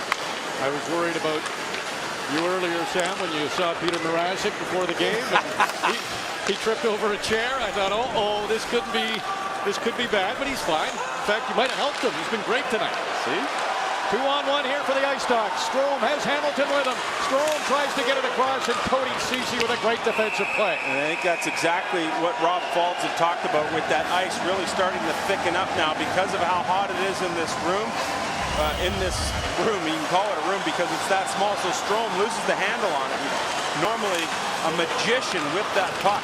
He loses control of it as it goes up on end, and as a result of that, Cody Ceci one of the few mistakes this guy ever makes, ends up flicking it up over the glass and takes a delay of game penalty. Well, there's a lot of firepower on the IceDogs. Friesen controls off the faceoff. Moves it to Agazino. Agazino back to Friesen, property of the Canucks. Now Dougie Hamilton. Hard pass. Friesen, no trouble picking that up. Dougie Hamilton over to Ryan Strome. Walks in. That shot's deflected wide though. Out to Foley. A chance to clear. He'll look for a chance offensively, shorthanded. Got a shot on goal. Dougie Hamilton gave him a little bump after the shot. Agazino brings it into the 67 zone. First power play of the game goes to the Niagara IceDogs. Hamilton keeps that puck in. Oh, what a recovery that was. Monahan might have been away. Foley has Monahan with him. Catching up is Zanetti. He's banging his stick on the ice. Foley got a shot away. Byzantine stopped it, left it for Hamilton. That lead pass, Agazino can't track it down, and the 67 send it back into Niagara zone. 16 shorthanded goals for the Ottawa 67s in the regular season amongst the league leaders. 55 seconds to go in this Niagara power play. Shipley moves it back to the point, and nobody's there. Rome watched closely by Graham. Smoothly gets it over to Jesse Graham. Graham with some speed. Gains the zone. Wraps it around. Shipley will be the first man to it. Tchaikovsky knocks it off his stick. Moved over to the open corner. Pecan. He gets to it. Brett Ritchie over to Shipley. Kuhnhackl winds. Shot just misses. Ritchie and Shipley both reaching for it. Shipley comes up with it. Takes a bump along the boards from Tchaikovsky. 15 seconds to go in the power play. Graham wants the shot, takes it, knocked aside. Ritchie up with it. Graham again, shoots again. That one's blocked. Cardwell got that in the ankle and he's down. He's down and he's lost his stick. Pecan, he can't come up with it. Smith steals it. Dalton Smith. That's a huge play by the Columbus Blue Jackets prospect. Gets a backhand. Might have been going wide. Byzantine didn't take any chances. Oh, and Cardwell is in some kind of pain. And, you know, this guy is so tough that when you see him in that kind of pain, you have to think that this is something a little more serious than Ottawa would like. This isn't just your old run-of-the-mill block shot. It got him in an area that is absolutely stinging. Cardwell can barely make it off under his own power. I mean, look at that. That is some kind of pain he is in right now, and you just hope it's not broken. There's Cardwell, mid of your screen. Shipley right behind him in this shot as he opens up and exposes that left ankle. The toughest way to block a shot is by doing just that, and the pain in his face says it all. Well, that is sacrificing in the playoffs, no question about it. He opened that leg up to block that shot. He has gone to the dressing room late in this period. Just over 2 minutes to go. Cody Ceci, a low shot. That was redirected. I think James got a stick on it, but Byzantine stopped him. So many shots in this game have been deflected, and I think Ottawa has really done a really good job at that. Because they're sharp, because they just got out of that 7-game series, this is about the 9th shot that's been deflected in front of the net, in front of Mark Byzantine. But because he's so positionally sound, Ottawa unable to get the puck by him. A good shot by Ceci with traffic in front of the net. Alexiak. He and James go to the ground, chasing after the puck. Ceci uses those backboards. Prince to James. Behind the net, he'll let Prince chase after it. Alexiak knocks it off the stick of Prince. Now Ceci has to be careful with Theoret in there for Hagee. His shot, Mrazek directs that back of the net. In front, a chance, all tied up was Doan. He still got a shot away, and Mrazek another save.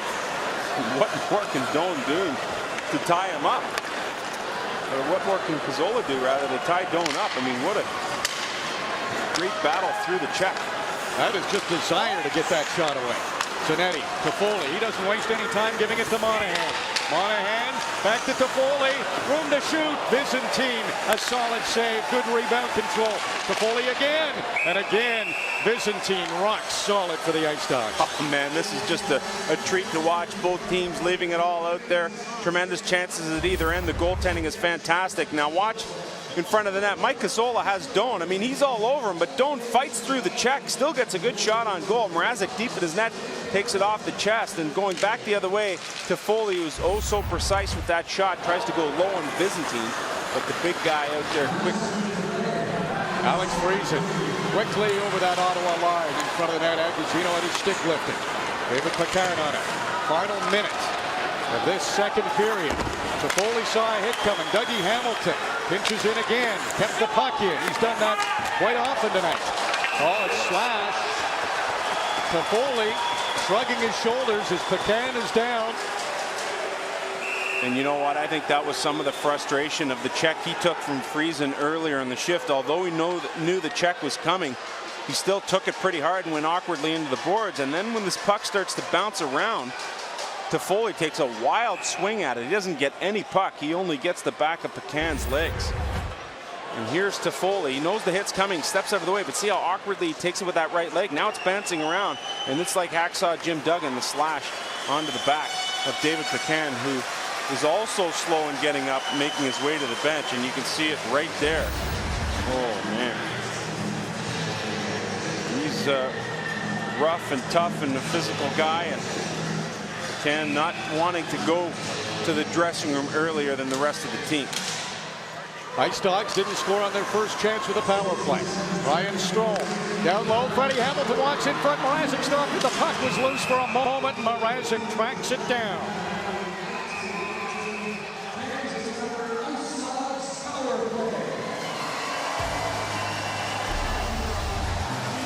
Tonight's Power Plays, brought to you by Rogers, Canada's reliable network. It is not easy to fight through all those legs in front of the net, but after Freddie Hamilton's original shot, look at Mrazek. That head is on a swivel, and he's able to finally cover it up in the blue ice. 32.3 seconds to go in this second period. A face-off win for the IceDogs. Strome gets it to Friesen, and that shot missed. Strome on it again. What a seeing eye pass that was. Dougie Hamilton, he let one fly, and Mrazek able to get in front of that, and the 67 sent it down the ice. Simply clinical, the goaltending in this game. Dougie Hamilton trying to weave his way through the 67s, can't do it. Down to 7 seconds to go in this second period. Is there time for one more rush? Looks like the IceDogs are content to let the clock run down and take a minute 19 of power play time into that third period. Well, Niagara with its second power play uses a design face-off play to get this shot on goal. There's Friesen. He's so good on the face-off. Strome will take it, and now as everyone slides, look who's there. Friesen, the centerman, who took the draw. He slides off of the draw, gets in time, in position for a one-timer, and Strome gives it to him, but another save in this game. 62 shots on goal combined, no goals yet. Here's Jeff in the studio.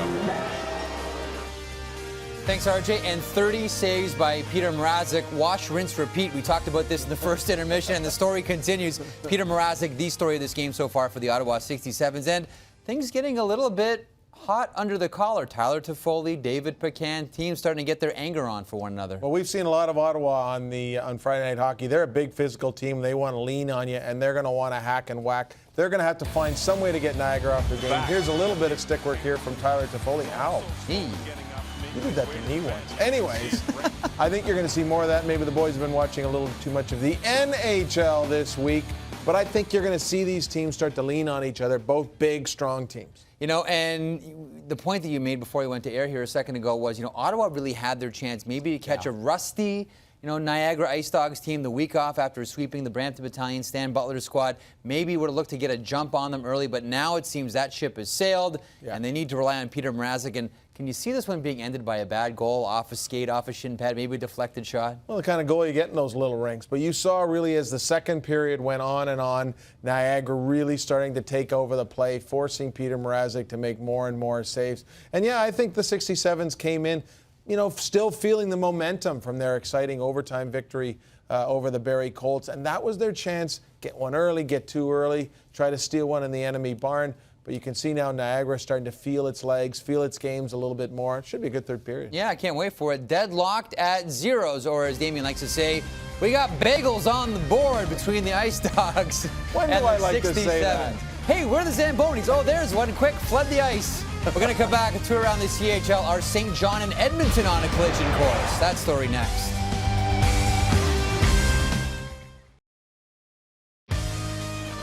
Commentators' clothing provided in part by Z Xenia.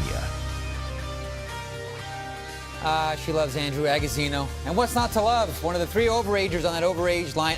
Quick update, and there isn't one yet on Jay Cardwell blocking the Jesse Graham shot there in the second period. That one did not, Damien, look like it tickled. A little loss of technique on that one. Don't turn your leg like that's, ow. They're playing for keeps. It's the playoffs. Play smart for keeps. The Eastern Conference Final. It is, of course, Ottawa and the Niagara IceDogs. Hey, 2 teams that some say are on a collision course for the MasterCard Memorial Cup, although there's still a lot of hockey until we get there. The St. John IceDogs and also the Edmonton Oil Kings. Now, Edmonton's on a nice roll right now. 19 wins in a row. We saw the St. John IceDogs, Damien, rattle off 17 straight in the regular season. What do you like about these 2 squads? Well, I mean, for what's there not to like about St. John? I mean, at this point, I think we'd say they are the pejorative favorites, the prohibitive favorites, that's even better, to win the MasterCard Memorial Cup. They've got everything going for them. They're knocking the crap out of every team they run into. They added talent halfway through the year in Charlie Coyle. It's all there, all those drafted players. It's really quite something. Edmonton's different, although they've put together this long winning streak, which is kind of amazing. But they also have Griffin Reinhart, who's going to be in the draft this year. You think could go higher than a lot of people think goes, particularly if the hometown Edmonton Oilers have anything to say about it. And then they've also got Curtis Lazar for next year. Well, he's going to be in that mix with Sean Monahan, who we're watching in tonight's game. That's right. Nathan McKinnon, Hunter Shinkaruk from Medicine Hat. So that's a nice prospect there. And Henrik Samuelsson as well. Ulf Samuelsson's son is a nice little acquisition for Derek Laxdal's And I guess he squad. plays like dear old dad. He's been stirring it up throughout the playoffs, which is great. But, I mean, that's the kind of collision. I mean, if you get Edmonton and St. John getting there, I think that would be a lot of people would like that kind of matchup. Long way to go. And I'll tell you in this series with Edmonton, let's not look past Moose Jaw quite yet. This is a talented team. Well, and this talented team just got a little bit better. Morgan Riley finally returns, knee injury going back to November, and a shot in the arm for the Moose Jaw Warriors. And you wonder, because all eyes now, much like with the Sarnia Sting, all eyes were on Alexander Galchenyuk. How is he going to react after the knee surgery? The same thing for Morgan Riley here, Damien. Well, this young man is thought to be an explosive, exciting, offensive defenseman. I mean, defensemen don't like to be identified as that anymore because they like to say, I can play both ends, I can play both ends. But, I mean, he's supposed to be an exciting player. What a tough situation for him to come in. First of all, it's tough enough to come in at this stage of the playoffs and want to help your team. That's number one. But he knows all eyes are going to be upon him because when the draft comes around in June, NHL scouts are going to be a lot more comfortable if they've seen him play and seen him do something. With Alex Galchenyuk, they didn't get to see him hardly at all. They were out in the first round. But it's interesting, too, with Galchenyuk, though, even though he did only play the one round with the Sarnia Sting and they got bounced by Saginaw, the minute scouts saw him play, all of a sudden his name was back in the conversation in top 5. And it just took a couple of games before his name became a significant, issue in the upcoming NHL entry draft. Well, and they were a little upset, a lot of the scouts, that Galchenyuk didn't get an opportunity to play with the U.S. under-18 team so they could see him a little more. So those are 2 of the guys. And we know there's guys otherwise in the draft. Jared Maidens of Owen Sound, Slater Cuckoo, who were also injured, missed a lot of the year. But in the top group, those are the 2 guys, Morgan Riley and Alexander Galchenyuk. People want to know, are they healthy enough to draft that high?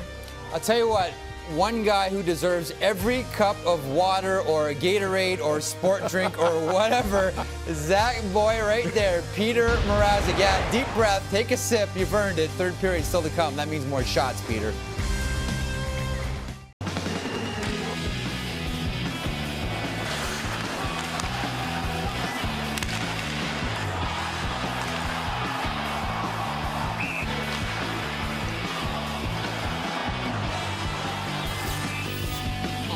For Jay Cardwell there. Scoring summaries brought to you by Old Dutch, the official chip of the CHL. You did so well last period, Damien. Let's let the gravity of these statements take hold. What's happened so far, sir? You see, you have to have a certain sense of whimsy, Jeff, to be able to understand that no scoring, well, it means a lot more than no scoring. Where do you put the accent, the no or the scoring on that one? No scoring, no scoring. Nonetheless, here's what's happening in the Quebec League. 2 teams drawing first blood. Rimouski over Halifax 4-1. St. John over Chicoutimi by the same score. Both those 2 teams take 1-0 series leads. Freddie. That's Freddie Hamilton. Where's Doug? Where's my brother? He's around here somewhere. He's a defenseman. I'm the forward. Big number 13, we'll need him in the third frame, scoreless after 40.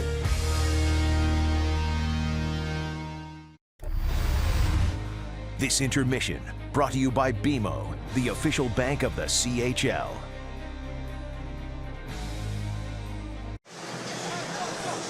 Who will be the hero in this OHL Eastern Conference Championship Game 1, 0-0. Heading into the third period, the IceDogs, the 67's. IceDogs have outshot the 67's 35-27. Tons of shots on goal. So our play of the second period brought to you by Kodiak Boots, designed, engineered, and built for over 100 years. Not a surprise. Who's front and center? Not just one play, but several by the Ottawa 67's keeper, Peter Mrazek, robbing Agazino. And you'll notice on all these saves, his great athleticism here, able to find it through legs with Doan getting a good shot on goal, even though he's checked by Cazzola. I mean, he has been outstanding, 35 saves in this game, and we send things back down to ice level with Rob Faulds. With Dougie Hamilton of the Niagara IceDogs. Doug, here you are 2 periods in. You still can't find the back of the net. Did you expect it to be this difficult? I don't know. We didn't really have any expectations, but I think we're getting chances. We gotta capitalize them, and hopefully we can get one right here on the power play. I know you had a long break. You're certainly right back in a playoff mode after 2 high-intensity periods. Yeah, I think so. I think we practiced hard this week. We were ready for this game today, and I think that's it. We want to win this game, and hopefully we can do that here in the third. Good luck to you. Thanks. And, of course, Niagara does have a power play to begin the third period. With the call, let's join RJ and Sam. Yeah, this could be the turning point, Rob. Minute 19. And this is power play time for Niagara. And this is when the ice is at its best. So guys like Strome and Agazino, Freddie, Hamilton should be able to control it a little better here. Although the ice is a little sticky, you still see some wet spots, but probably better early than late in the period. Yeah, a couple of huddles out there. It is warm in this building. Freddie Hamilton looking for Agazino. Stick got in the way of that. Freeze able to keep it in. Agazino in front of the net. Freddie Hamilton, sharp angle. Mrazek on it, and the 67's clear it down. Down to 55 seconds to go in the power play for Niagara. 0 for 1 in the game. 67's haven't had a power play. In fact, the 2 penalties taken by the 67's, the only marks on the score sheet. Will there be one here? Freeze it. Hamilton, what a heads-up play that was to Strome. High-level skill there. That's a pretty good shot, too. That was post or at worst side of the net. Now Strome can't handle that clean. That's okay. Freddie Hamilton's right there. Now this time mishandles it. Goes out to center. It was a nice move. Ryan Strome. He circles. 267's on him. Power play winding down. 12 seconds to go. Agazino over to Hamilton. Dougie Hamilton's shot blocked, and CC sends it down the ice. Standing up is Foley. He's ready to come on the ice. The stick of Byzantine alerting Graham that teams are back at full strength. Quick shot there by the IceDogs. Foley's on the ice, has the puck. Ottawa can't get it out. Graham, this one picked off by Foley. A one-on-one against Alexiak. Graham hustles back. Foley by himself. Tough to get around a defenseman who's 6'7". Alexiak plays it well. Foley in front of the net. There was Shipley. He got enough to get it past Zanetti. Ritchie's on it. Going to the front of the net is Theoret. That pass just misses. Alexiak keeps it in. Mark Zanetti takes a lunge shot. Gustafsson. He was open along the boards. Gustafsson stopped. Let a wave of IceDogs go past him. Ahead to Van Strome. Alexiak has it taken from him. Gustafsson. Sharp angle. That's about the angle he scored the Game 7 OT winner against Barry. Agazino over to the line. Probably would have been offside if he got in the 67 zone. Cazzola shot. That's handled by Byzantine. You look at this Niagara IceDogs team, the top scoring team in the Ontario Hockey League with 291 goals. That's continued here in the playoffs. That depth really coming to the fore. Freeze and Strome, Patan, Shipley with 5 goals. And you go down to Agazina and Hamilton. I mean, getting contributions up and down the lineup. But don't forget, they've only played 10 games. 6 games in round 1 against Oshawa and a 4-game sweep over Brampton in round 2. Agazino loses the handle. Shane Prince picks up a little bit of speed. Dougie Hamilton steals the puck, got it ahead to Agazino. Tchaikovsky takes a look behind his own goal. Slides one over to Cody Ceci. Ceci moves it ahead to James. The cross-ice pass. Hamilton picks that one off. Tyler Grayapak. He had to be careful. Dougie Hamilton stood up on him at the line. Tchaikovsky leaves it for Prince. Prince has nowhere to go. Pecan, he closed on him. Pecan drafted by Chicago. Now his rights belong to Florida. Luke Mercer. His clearing goes off the shin pad of James. Prince tapping his stick. He wanted that pass. James tried to get it to him. Prince again misses it. Monahan chases after it in the corner. Ryan Strome. His pass picked off by Toffoli. Leaves it for Zanetti. Lead pass. Prince. Toffoli. Winds. His shot's deflected. Monahan back to Toffoli. That hit the side of the net. A seeing eye pass by Monahan found Toffoli, and a great chance there for the sniper of the 67. Those two have exceptional chemistry. Toffoli and Monahan always seem to be able to find each other out there. Good news, Cardwell's out there for the 67s. Took that shot late in the second period. How is he skating on that thing? Cardwell leaves it for Zanetti. Zanetti ahead to Monahan. Alexiak picks that up. Freddie Hamilton needed a change, sent it into the 67 zone. Cardwell.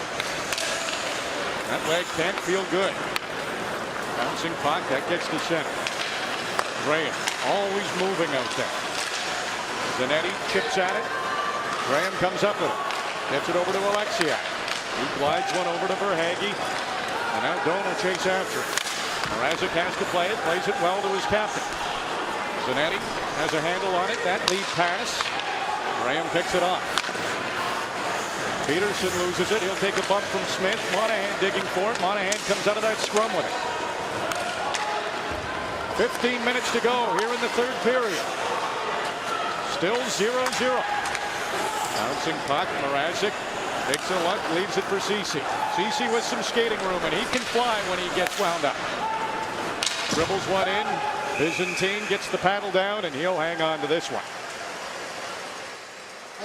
Well, the chances continue at either end of the ice, and here's Tyler Toffoli and Sean Monahan. That chemistry is just brilliant, and Toffoli's shot, you'll see as Byzantine gets over with the blocker, goes right off the post, and I'm not so sure that even if it had been on net, that Byzantine wouldn't have gotten a piece of it. So quick and so agile for a big guy as Mark Byzantine, and when you're that good, it oftentimes forces the shooter to be more precise, and you see more posts as a result. Byzantine has to wait for that puck to get into the trapezoid area. He did, was upended, but no harm done. Byzantine up. 67's didn't get a shot on goal. Theoret, as Mrazek played that puck, he hustles to get back into position. Giftopoulos can't get it out. Shipley moved it to Theoret. Shipley on it again. Giftopoulos battles hard to get that puck outside the line. Taylor fielding to center. Now brought Bukaboom. Cazzola, he picks that one off. Cazzola comes in. That shot's off Bukaboom. Side of the net. Bukaboom knocked that aside before it could get to Cazzola. Cardwell up there. Threw it in front of the net, and there was Byzantine again. And again, Byzantine will hold on to it. 0-0. We're in the third.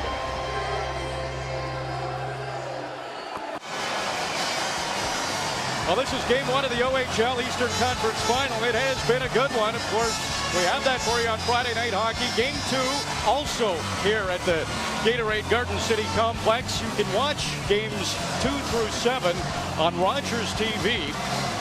And then in the Western Conference Final, what a game one that was. London winning 3-2 in overtime. Game two we'll have for you on a special Sunday edition of Friday Night Hockey. That's 7 o'clock Eastern Time on Sportsnet. And games 3 through 7 you can catch on Rogers TV. All kinds of OHL playoff hockey action for you. And it has been fantastic hockey. No goals in this game, yet a terrific game. I would expect much the same Sunday from the Knights and the Rangers. Everything tightens up when you get into the third round of the playoffs. 4-1 wins in the Quebec Major Junior Hockey League. The defending MasterCard Memorial Cup St. John IceDogs with a 4-1 win. And Rimouski over Halifax by the same score.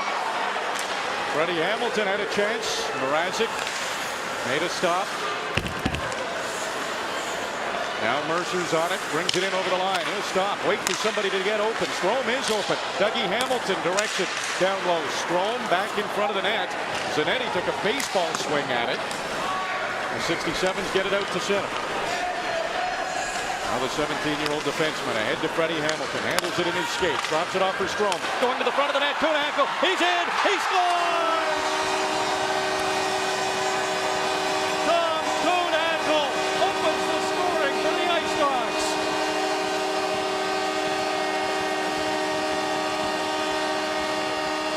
Just what it needed to get things going here between these two Eastern Conference foes. Kuhnhackl with a burst of speed through the middle, scores, and then pays a heavy price. And Peter Mrazek is going nuts down there. He's all over the referee, Sean Reed. He felt like he was interfered with.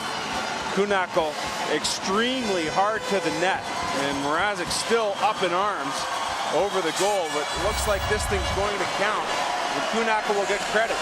Mercer from his own end just tips it. And now Kuhnhackl with that burst of speed, they waited for him to come down the ice. Strome got it to him, and look at the price he pays thereafter. Beautiful pass with a step on Gustafsson, goes to the backhand, runs into Mrazek, and that's about the only way you're going to beat him. And you see Mrazek up instantly with his arms outstretched to the side, saying, hey, I was interfered with, I was pushed. And Sean Reed, the official, makes the goal call. Now there's no doubt, and there is already penalties up on the board for what had transpired after the goal. But Kuhnhackl, the mid-season acquisition from the Windsor Spitfires and Pittsburgh 4th-round pick, gets Niagara on the board. And now Chris Byrne, he too will question referee Sean Reed on exactly what happened on that goal. Well, he's probably reacting from his goaltender, Mrazek, thinking he was interfered with. We did see that replay. It did look like the puck crossed the line before the net was off.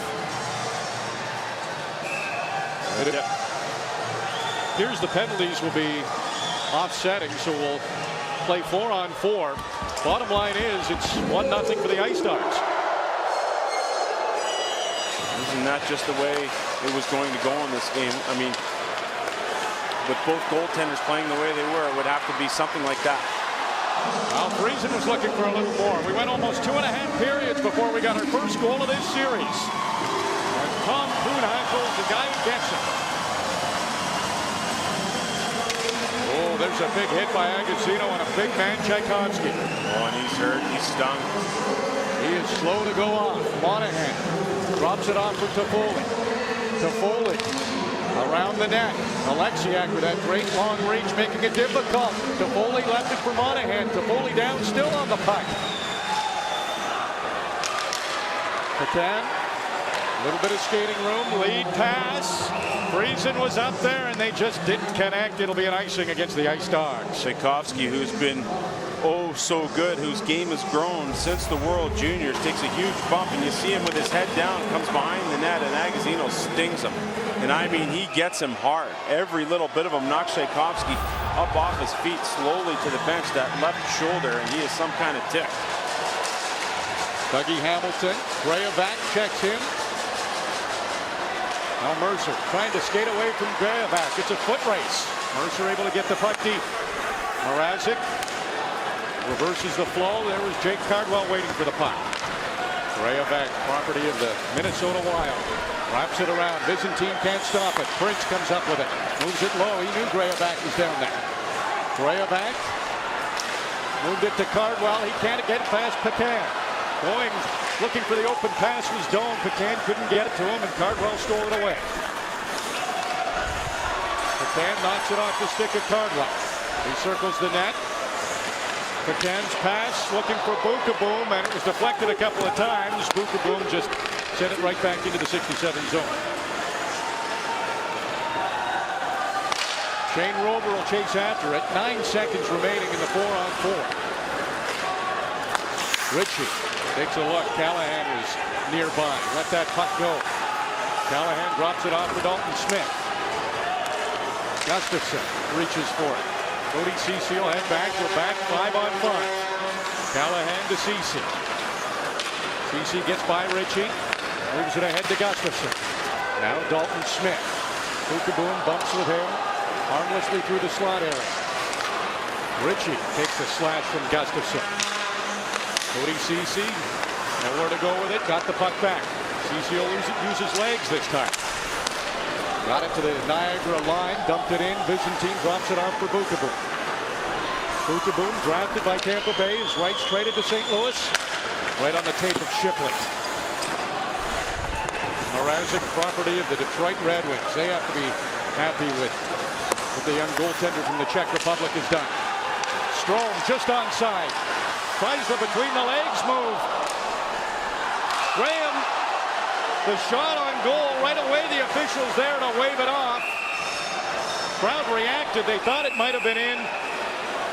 The official in good position immediately let everybody know that wasn't in the net, and Dalton Smith having some words with Freddie Hamilton.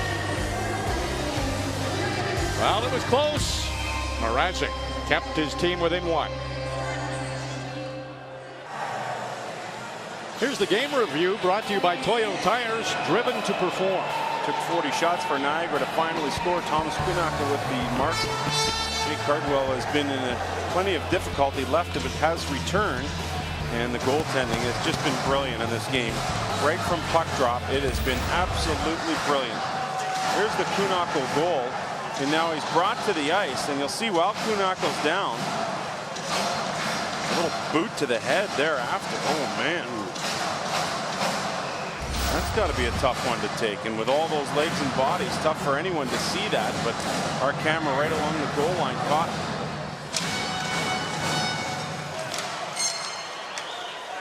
67's have half a period here to even this one up. Oh, and they do! Nick Foley from a sharp angle bounces it in on Byzantine. Just like that, the 67's have tied it. Well, for whatever reason, the bad angle goal seems to be the tonic for the Ottawa 67's. It worked for Brett Gustafson to win Game 7 in overtime against the Barrie Colts, and here it works for Nicholas Foley. Foley chasing down a loose puck, sends it in front of the net, and Byzantine figured that his defense would win the battle. He leaves a little tiny space off of that glove side post, and it ends up going off the back of his glove and in. See, as he just starts to move, or might even went off of that right skate and in. Foley's first goal of this postseason. What a big one it is. Oh, that's a giveaway. Agazino almost stole it. Tyler Toffoli. Long shot. Byzantine watches that one go up over the glass. Wow, just like that, this thing is all tied up. And let's give you another look at how the goal was scored. You'll see Foley of Byzantine, that right pad, there's that angle created because that pad is spread out as he's ready to make a push to see if that puck was going to advance behind the net. And that's just perfect precision on the part of Foley to get that puck past Byzantine. Agazino, Pecan going to the front of the net, couldn't get the pass to him. Pecan has it. CC right on him. Tchaikovsky, who took the bump earlier from Agazino, he's back out there. Cleared it out of the 67 zone. Friesen can't get much on it. CC will hustle after it. CC drops it off. Agazino anticipated that play. Friesen out of the corner, riding a 10-game point streak. Through traffic, blocked in front. CC got a skate on it. James leads the rush the other way. Tchaikovsky joining the rush. 467's on it. Grayback, sharp angle. Now coming around the net. Brents tried to drop it off, and Carter Verhaeghe. He starts to speed out of his own zone. There's one handled by Mrazek. That one comes in front of the net, and 67's taking their time, playing it away. Prince trying to dig it away from Boom. Peterson, he's got some space. And that one's just offside. Verhaeghe couldn't hang on. This game has really started to get pumped up with a little extra juice as time starts to wind down. Both goals in this game scored in the third period. Thomas Kuhnhackl with a burst of speed takes the Ryan Strome pass, and Nicholas Foley wins a puck battle to the end boards and banks it in off Byzantine, and we're back to where we started, all knotted up. Shipley takes a bump along the board, stays with the puck. Peterson trying to dig it loose. It's Miles Doan who comes up with it. Monahan staying right on his back, close to that number 12. Foley gets it into the Niagara zone. Foley, the most dangerous 67, moved it toward the front of the net. Bouncing puck. Graham moves it ahead. Now Doan will chase after it. Jake Cardwell drops it off. Monahan comes back to get that loose puck. Takes a weird hop off the glass. Ritchie's in. That's stopped by Mrazek. Now another chance. That one hits Cardwell, and that might have got him in the same spot that he blocked the shot at the end of the second period. He's having trouble getting to the bench with a Warrior, Jake Cardwell. Brett Ritchie just had a glorious chance. Here he comes again, flying wide. Mrazek stops it. It sat there for a moment for Shipley. Ritchie, his pass goes back to Rover, and Mrazek slides through a crowd. I love the way Mrazek has rebounded here. He was all fired up after the goal, felt as if he was interfered, then interfered in a play shortly thereafter, but he's calmed himself down, he's regained his composure, and he's refocused, and he has been outstanding all game long. But I thought there might be a little wrinkle into his confidence after getting bumped into, but he's done a nice job regaining his composure.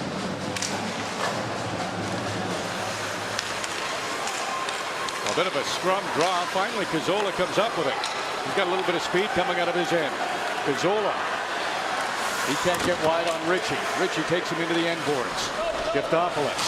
He's bumped along the boards by Bukaboo. Giftopoulos stays on it. Cazzola drops it off for Tchaikovsky. Redirected by Giftopoulos. Byzantine stopped it. Cazzola moves it in deep. Bukaboo had some time. Gets it back to Rover. And sliding, just losing an edge, was Giftopoulos, and he knocked the net off. Yeah, good shift for this line of Van Stralen, Giftopoulos, and Cazzola. And I think if there's anyone the Ottawa 67s need more from, it's Cazzola. I mean, he's such a smart player. He's a great playmaker, but his play has dipped off here a little bit. And if Ottawa is looking for depth of scoring, Mike Cazzola is going to be one of those guys who has to produce it. That might have been his best shift. Mercer. He hurries that pass, gets it to Freddie Hamilton. Freddie dumps it deep. Strome goes in after it. Kuhnhackl, the goal scorer for Niagara. The loose puck, side of the net. Knocked away by Zanetti. Spin, fire from Kuhnhackl. That wasn't near the net. Now Zanetti, safe play. Knocks it out to center. Kuhnhackl with a wicked swing at it. Strome over the line. Zanetti steals that. Prince couldn't get it out. Freddie Hamilton goes after it. Cardwell right back out there. How many shots can Jake Cardwell block? Still play a game. Lots, we found out tonight. Yeah, he's been awesome, and we talked a little bit about him off the top of the broadcast, how he's the glue for this defensive core for Ottawa. Dougie to brother Freddie. Freddie Hamilton circles, waits toward the front of the net. Mrazek another save. Friesen rolls it in deep. Agazino's back there. The IceDogs captain, overage player. Back to Alexiak. There's a hard shot and another save by Peter Mrazek. Well, we are still in a stalemate on Friday Night Hockey with 5 minutes and 31 seconds to go in the third.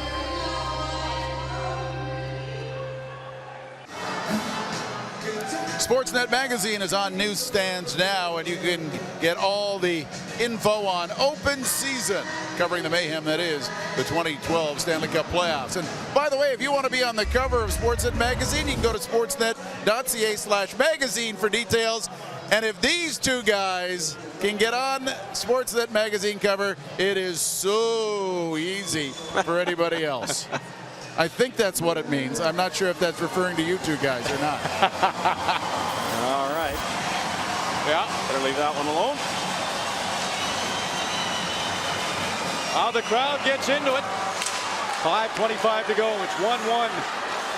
This is game one of the OHL Eastern Conference Championship on Friday Night Hockey. Thomas Kuhnhackl scored 7:04 mark. Third period, not long after Nick Foley had tied things up for Ottawa. Dalton Smith lofts one deep. Tyler to Foley, leaves it for Smith. Monahan in there as well. Monahan trying to come out of the corner with it. Bouncing puck. Foley gets it in. Smith, side of the net. Byzantine got his stick in the way of that. Smith reaches for it. Now, Friesen. Nice stick handle inside his own zone. Agazino over the line, and Pecan just couldn't stay onside.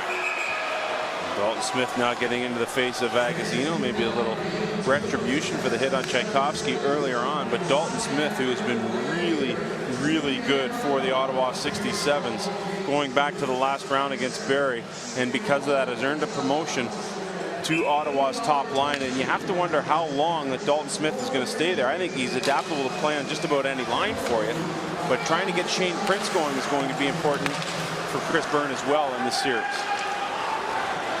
Prince finished 4th in OHL scoring. Tyler Toffoli was 2nd.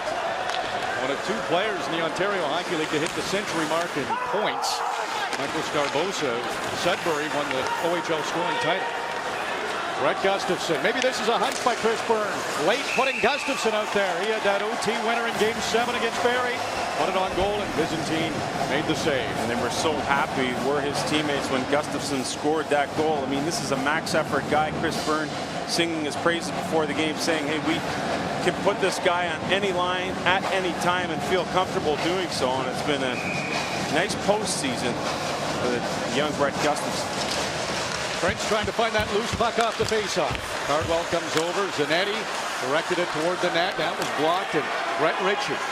He's been dangerous. Over to Mitchell Theoret.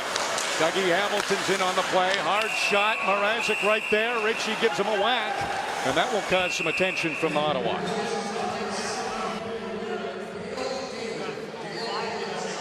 Well, big scramble ensuing in front of the net, and as time starts to tick down, everyone a lot more intense. Brett Ritchie was a pickup from the Sarnia Sting. His brother Nick, also a first-round pick in the Ontario Hockey League to the Peterborough Petes, but Brett named after Brett Hanover. His father involved in training horses, a one-time Ontario Hockey League player who now trains standardbreds, and Brett Hanover, one of the greatest standardbreds of all time. Dougie Hamilton goes into the boards against 267's. James and Prince in there. Hamilton rifles it around. Can't hook up with his brother Freddie, and this will go down the ice. And an icing call as Tchaikovsky slowed down just enough to make sure that one was going to get over the goal line. As the heat in here, puck's a little tougher to ice right now. Yeah, and I think both coaches telling their hockey clubs, hey, make the safe play on that, and if that means an icing, go ahead and do it here, because you don't want to mishandle a puck and have that lead to a turnover, which might cost you the game. Kuhnhackl leaves it for Ryan Stroll. Cody Ceci gets in front of Stroll. Tchaikovsky goes over, gets that loose puck. Shane Prince. Graham has to back off. Prince's pass. That didn't find anyone in a white uniform. Now Cody Ceci. Kuhnhackl watches him. Ceci. Nice little move behind his own goal. A penalty coming up to the Niagara IceDogs. Mrazek heads to the bench. This, RJ, is a direct result of the goal and the complaining Mrazek did when Kuhnhackl scored. Mrazek really plays this well. He'll go over to the post and just stick his leg out a little bit. He knew Kuhnhackl was in tight quarters and figured he'd be able to draw the penalty. But you know what? Talk about baseball managers doing it to umpires. Peter Mrazek did it to the officials before, and this time Kuhnhackl gets fingered. Watch Mrazek slide over really quickly there. He's still in his crease. He knows that Kuhnhackl's in that illegal area and helps draw the penalty on him. Kuhnhackl can't believe it, but a smart play by Mrazek. Oh boy. 3:10 to go. Power play for the 67's. Their first of the game. Foley sends it across to his captain, Zanetti. Traffic in front of the net. The crowd. There's their reaction to the announcement of the penalty. Well, here's the other thing, RJ. Both of these teams can score shorthanded. Niagara had 20 shorthanded goals in the regular season to lead the Ontario Hockey League. Jake Cardwell. What a game he's had. Ahead to Dalton Smith. Hard snapshot. Byzantine stopped it, played it, but didn't get it out. Cardwell to Zanetti. Takes a look. That's deflected just wide. Dougie Hamilton rifles it around, and right away. They say that hit the glass before it got up into the net. So it will be a face-off deep in the Niagara zone. Good job by the officials there. Dougie Hamilton just dog-tired. That's what happens when you have 8 days off. You get back into an intense game and you get tired quickly. Dalton Smith creating havoc in front of that net. And Hamilton with the clear. Ooh, that hit Pecan, I think, on that. Right in the visor on the bench. Yeah, he's right below us here, and I'll tell you, in this building, as close as we are to the ice, we might consider a helmet next time in the building. He's pointing to the back of the helmet, just behind the ear where he got it. CC, a hard shot. Byzantine stopped it. The rebound was there, but the Ice Dogs got it and sent it down the ice with 1:06 to go in the power play. Good clean face-off win for Ottawa to get that shot on goal. Cody CC to Tchaikovsky. Fires one in. So Foley hustles after it. Alexiak gets to it. Bouncing puck. This will be right on Mrazek. He plays it away from Magazino. He's instantly become a not-so-fan favorite here in Niagara. That might make him better. It might. He thrives in that sort of thing. We saw it at the World Juniors. He is a showman. 35 seconds to go in this power play for Ottawa. Their first of the series. Shane Prince. He'll have the puck in the corner in front. James couldn't get a good shot away. Freddie Hamilton can't clear. CC through traffic. Byzantine save. Pecan gets the puck, gets it out, and we're going to have an odd man rush here for the Ice Dogs. Hamilton to Pecan, and Zanetti knocks it away. Now Zanetti's on his horse joining the rush. James over the line. That shot's up high, and Byzantine got a glove on it. Oh, man. End-to-end action, the short-handed situation we talked about. Coming to the fray, Pecan with good work, and Hamilton, he gets knocked down. Bodies behind the net, people landing on the net. And oh, yeah, this thing's just starting to heat up now. 6 seconds to go in the power play for the 67's. An important face-off here. And you know Ottawa, or Niagara rather, looking to get a call in their favor.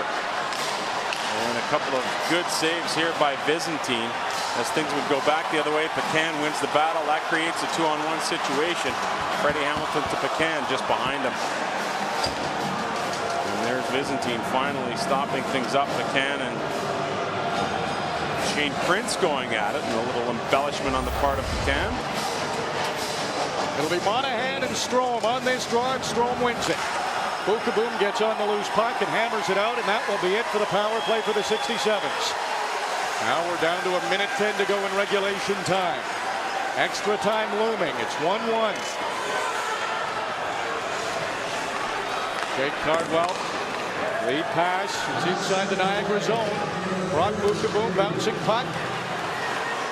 Got it to Alexiak, ahead to Brett Ritchie. Cross ice pass. Kuhnhackl is going for it. It got tied up with the linesman. The Foley goes into the corner. Brett Ritchie.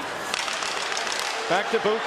That was Alexiak banging his stick on the ice. A low shot. And Mrazek sucked that one up and didn't allow a rebound. Alexiak sliding wide, and he gets so much on the puck because of the leverage he has and his height and the extra long stick he uses. Mrazek followed him across and makes a good save. Just pounding his stick there. Foley comes out to try and front the shot, but it still makes its way through. Crowd getting louder. 35 seconds to go in the third. Prince takes a bump, gets the puck out. James on the forecheck on Dougie Hamilton. Dougie moves it out to center. CC picks that off, puts it right on Byzantine. Dougie Hamilton stands in front of his own goal. Waits for something to develop. Ahead to Ritchie. They won't say that's not an icing. Ooh, that was close. I don't know if he got anything on it. 67's just clearing out. Grea back picking up some speed. Trying to track down Alexiak. James knocks it down. There's 5 seconds to go. Takes a backhander on Byzantine. He knocks it to the corner. And game 1 of the Eastern Conference Championship Series in the OHL will need overtime. What a game, Byzantine. Mrazek, tons of shots on goal, and we are 1-1. Overtime is coming up. Let's go back to the studio to Jeff and Damien. Kunako, Foley exchanged goals, both netminders outstanding. Peter Mrazek continues to be the story. Your thoughts on the third frame heading into overtime? Well, I mean, it looked like Niagara was going to be able to make one goal stand up, and they weren't able to do that. Bad goal on Mark Byzantine. And we talked about the goaltending match at the beginning. Peter Mrazek complaining vigorously on the Tom Kunako goal, but Mark Byzantine couldn't have anybody to complain about on that one other than himself. He played that one like the proverbial bag of hammers. Megatoys on that one. Okay, we're going to take a break. We're going to come back. We'll break down the Thomas Kunako goal, and we'll ask the question, have we seen Mark Zanetti play his last game in the OHL? This was ugly. Kick to the back of the head of Thomas Kunako after he scored the goal that made it 1-0. It's 1-1 at the end of regulation. Overtime looms a discussion on the Zanetti kick in a moment.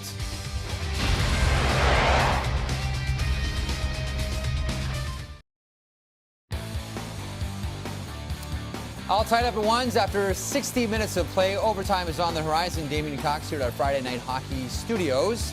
So much happened during that Thomas Kunako goal. Not just the goal, but the scrum that ensued, and maybe an incident that will lead to an overage defenseman, the captain of the Ottawa 67's, perhaps playing in his final game in the OHL. Yeah, and I think this is really unfortunate what happens here. I mean, first of all, you get a goal, which was the first goal of the night, and a goal that was a little bit controversial on its own, because of the way the net was knocked off. You see this, but watch at the end of the play. First, the shot Tom Kunako gets in the head after he scores this goal from Jake Cardwell. And then watch at the tail end, once we go beyond this one. And Mark Zanetti, the captain of the 67's, comes in behind that. And that's the part that's going to get Mark Zanetti in a little bit of trouble. So you see, Kunako scores the goal. Cardwell knocks him down. And now we've got the low angle on Zanetti coming from behind the net, and you'll see what he does. You can see him circling there, going around the net, and watch this. Oh. And look at that right there. That, I think, is the end of Mark Zanetti's major junior career, because this wasn't huge, but it was undisciplined. That got him suspended for 5 games against the Belleville Bulls in the first round of the playoffs, right? Yeah, second game. And that kick to the head, first of all, should have him thrown out of the league. That is a dirty, dirty, dirty thing. We grow up in Canada, talking all the time about, what do we do? One thing we all grow up: you don't kick anybody for any reason. And in this case, Tom Kunako's lying on the ice, and he was injured. He's okay. And you know what? I should point out too, he didn't seem to be that much worse for wear by the Zanetti kick. But that is an ugly, ugly thing. We've been debating all week some of the stuff that happened in the National Hockey League. Nothing as bad as what we just saw Mark Zanetti do. I don't think you disagree. No, not at all. And the interesting thing is, too, on the game-tying goal, the Nicholas Foley goal, who picks up the assist? Mark Zanetti, who could score the overtime winner for the Ottawa 67's. And on that one, can the officials pick that up that he should have been thrown out of the game? Ideally, maybe they would have, but that's a tough one to see in the scrum. I don't necessarily know that you're watching Mark Zanetti's foot. But with that video replay that Jeff Marek has helpfully supplied to the Ontario Hockey League. Oh, yeah. Send it right to Dave Branch. I mean, I can't imagine what Dave Branch is going to say, but that's it for Mark Zanetti. Tough way to go if that is indeed the end of it for Mark Zanetti. Nonetheless, we are deadlocked at ones. Overtime is coming up. Do you want to play pick'ems?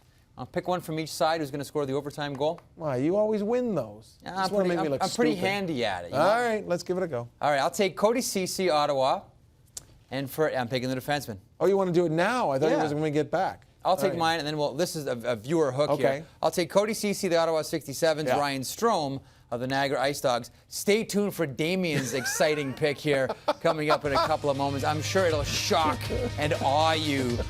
As the boys take a breather, overtime is coming up in moments. That's not him, not him. Have a smile, have a laugh. You're about to start sweating more in a couple of moments. Friday Night Hockey on Sportsnet. Brought to you by MasterCard. For everything you need to compete this season, there's MasterCard. By Cal Tire. Brands you can't find anywhere else. Cal Tire. True service. And by your local insurance broker. Your best insurance is an insurance broker.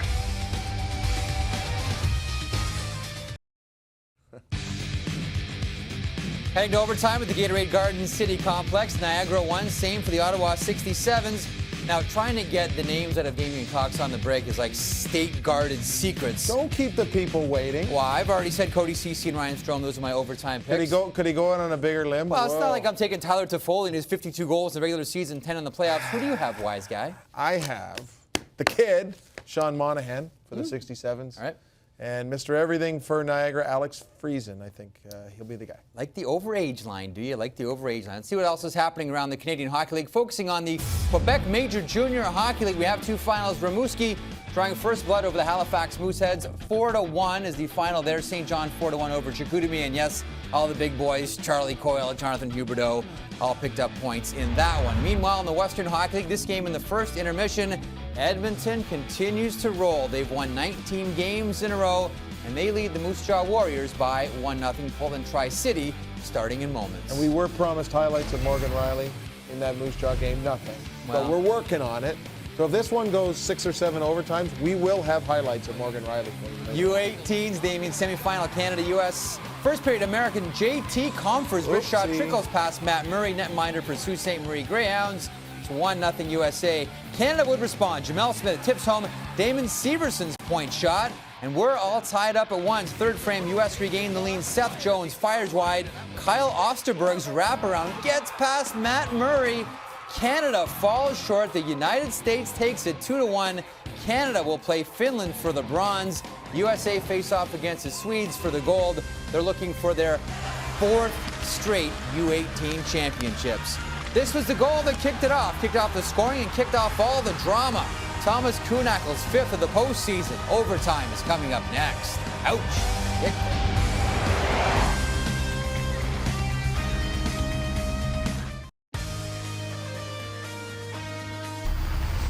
This overtime brought to you by Jack Link's Beef Jerky. Feed your wild side. 87 combined shots through 3 periods. Just 2 goals in the game, 1 each. Niagara, Ottawa in Game 1 of the Eastern Conference Championship Series. Overtime is necessary to decide this one. Oh, what a game it has been, and the goaltenders have been fantastic. So let's call it the saves of the game. Brought to you by Aaron's Lucky Dog. More features, lower prices, better products. Nobody beats Aaron's. Nobody.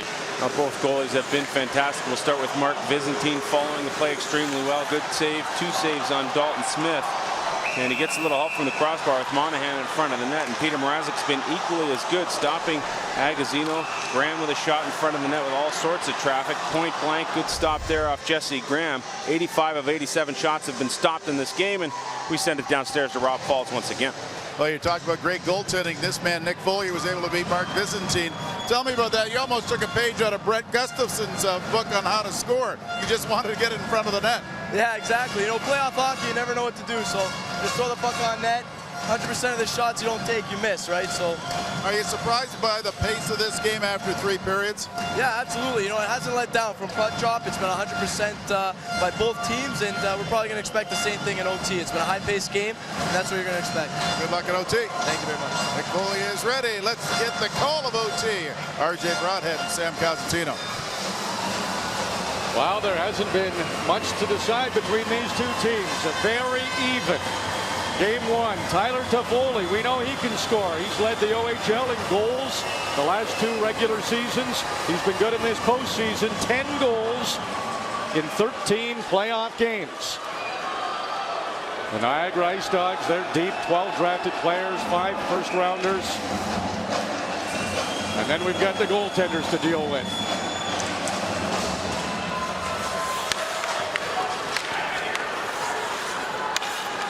Luke Mercer tries to move it ahead. Sean Monahan sends it into the Niagara zone. Dougie Hamilton head up all the way, calculating things right on the tape of Mitchell Theoret.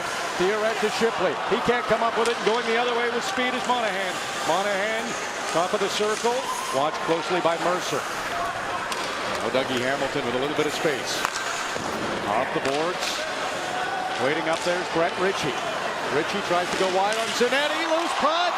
Oh, Mrazek, he got enough of it, and his teammates were there to clear it away.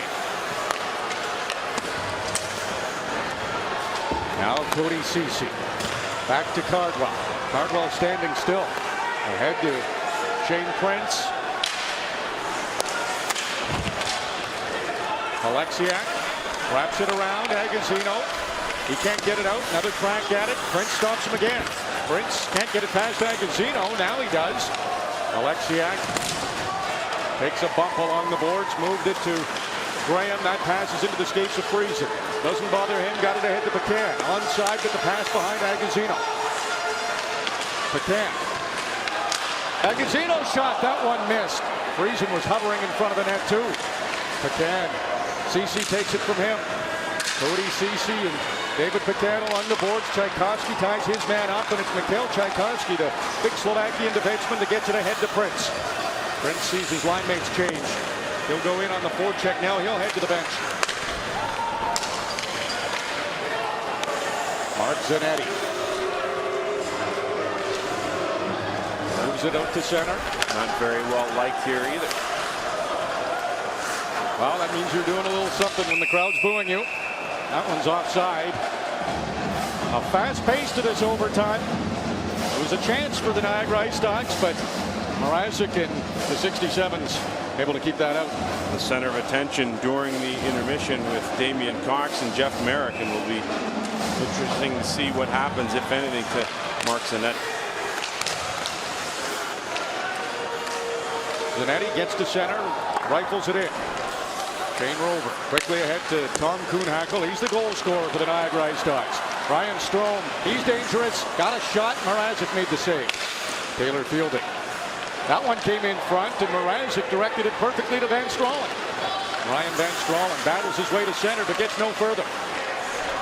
Now fielding, taking a couple of swings at it. Ceci comes off the bench, gets it to the Niagara line, and that's where Brock Bukaboom takes over. Leaves it for the Islanders' first rounder, Ryan Strome.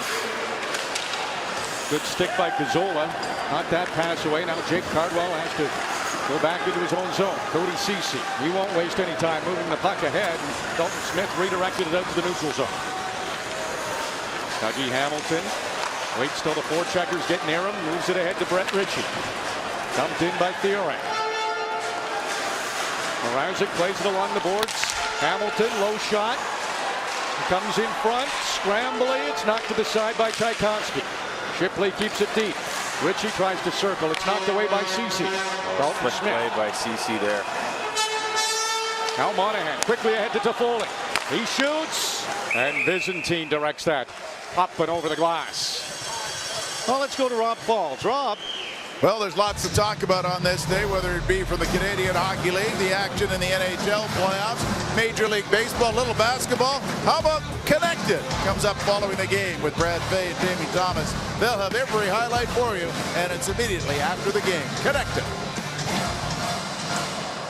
Well, 3 minutes and 19 seconds gone in overtime. 1-1, the IceDogs and the Ottawa 67's. This is game one of the Eastern Conference Championship Series. Bobby Orr trophy on the line. Agazino, overage captain, moves it into the corner. Friesen, another overager. These two have played together in Niagara for 5 seasons. Alexiak through a crowd, and that one just missed. Oh man, lots of traffic in front of the net, but again, Mrazek had great positioning there. Alexiak, Dallas Stars first rounder, got it to center. Cardwell elevates, knocks it down. Tyler Grayevac with a little speed, toe drag, high shot. That one came off the glass, a little bit lively. IceDogs were there. Pecan, that shot's off a stick and goes way up out of play. Well, David Pecan, you talked about it, drafted by the Chicago Blackhawks, and then his rights moved to the Florida Panthers in a deal that saw Michael Frolik go the other way. Formerly of the University of Vermont, he transferred out of there during the 09-10 season.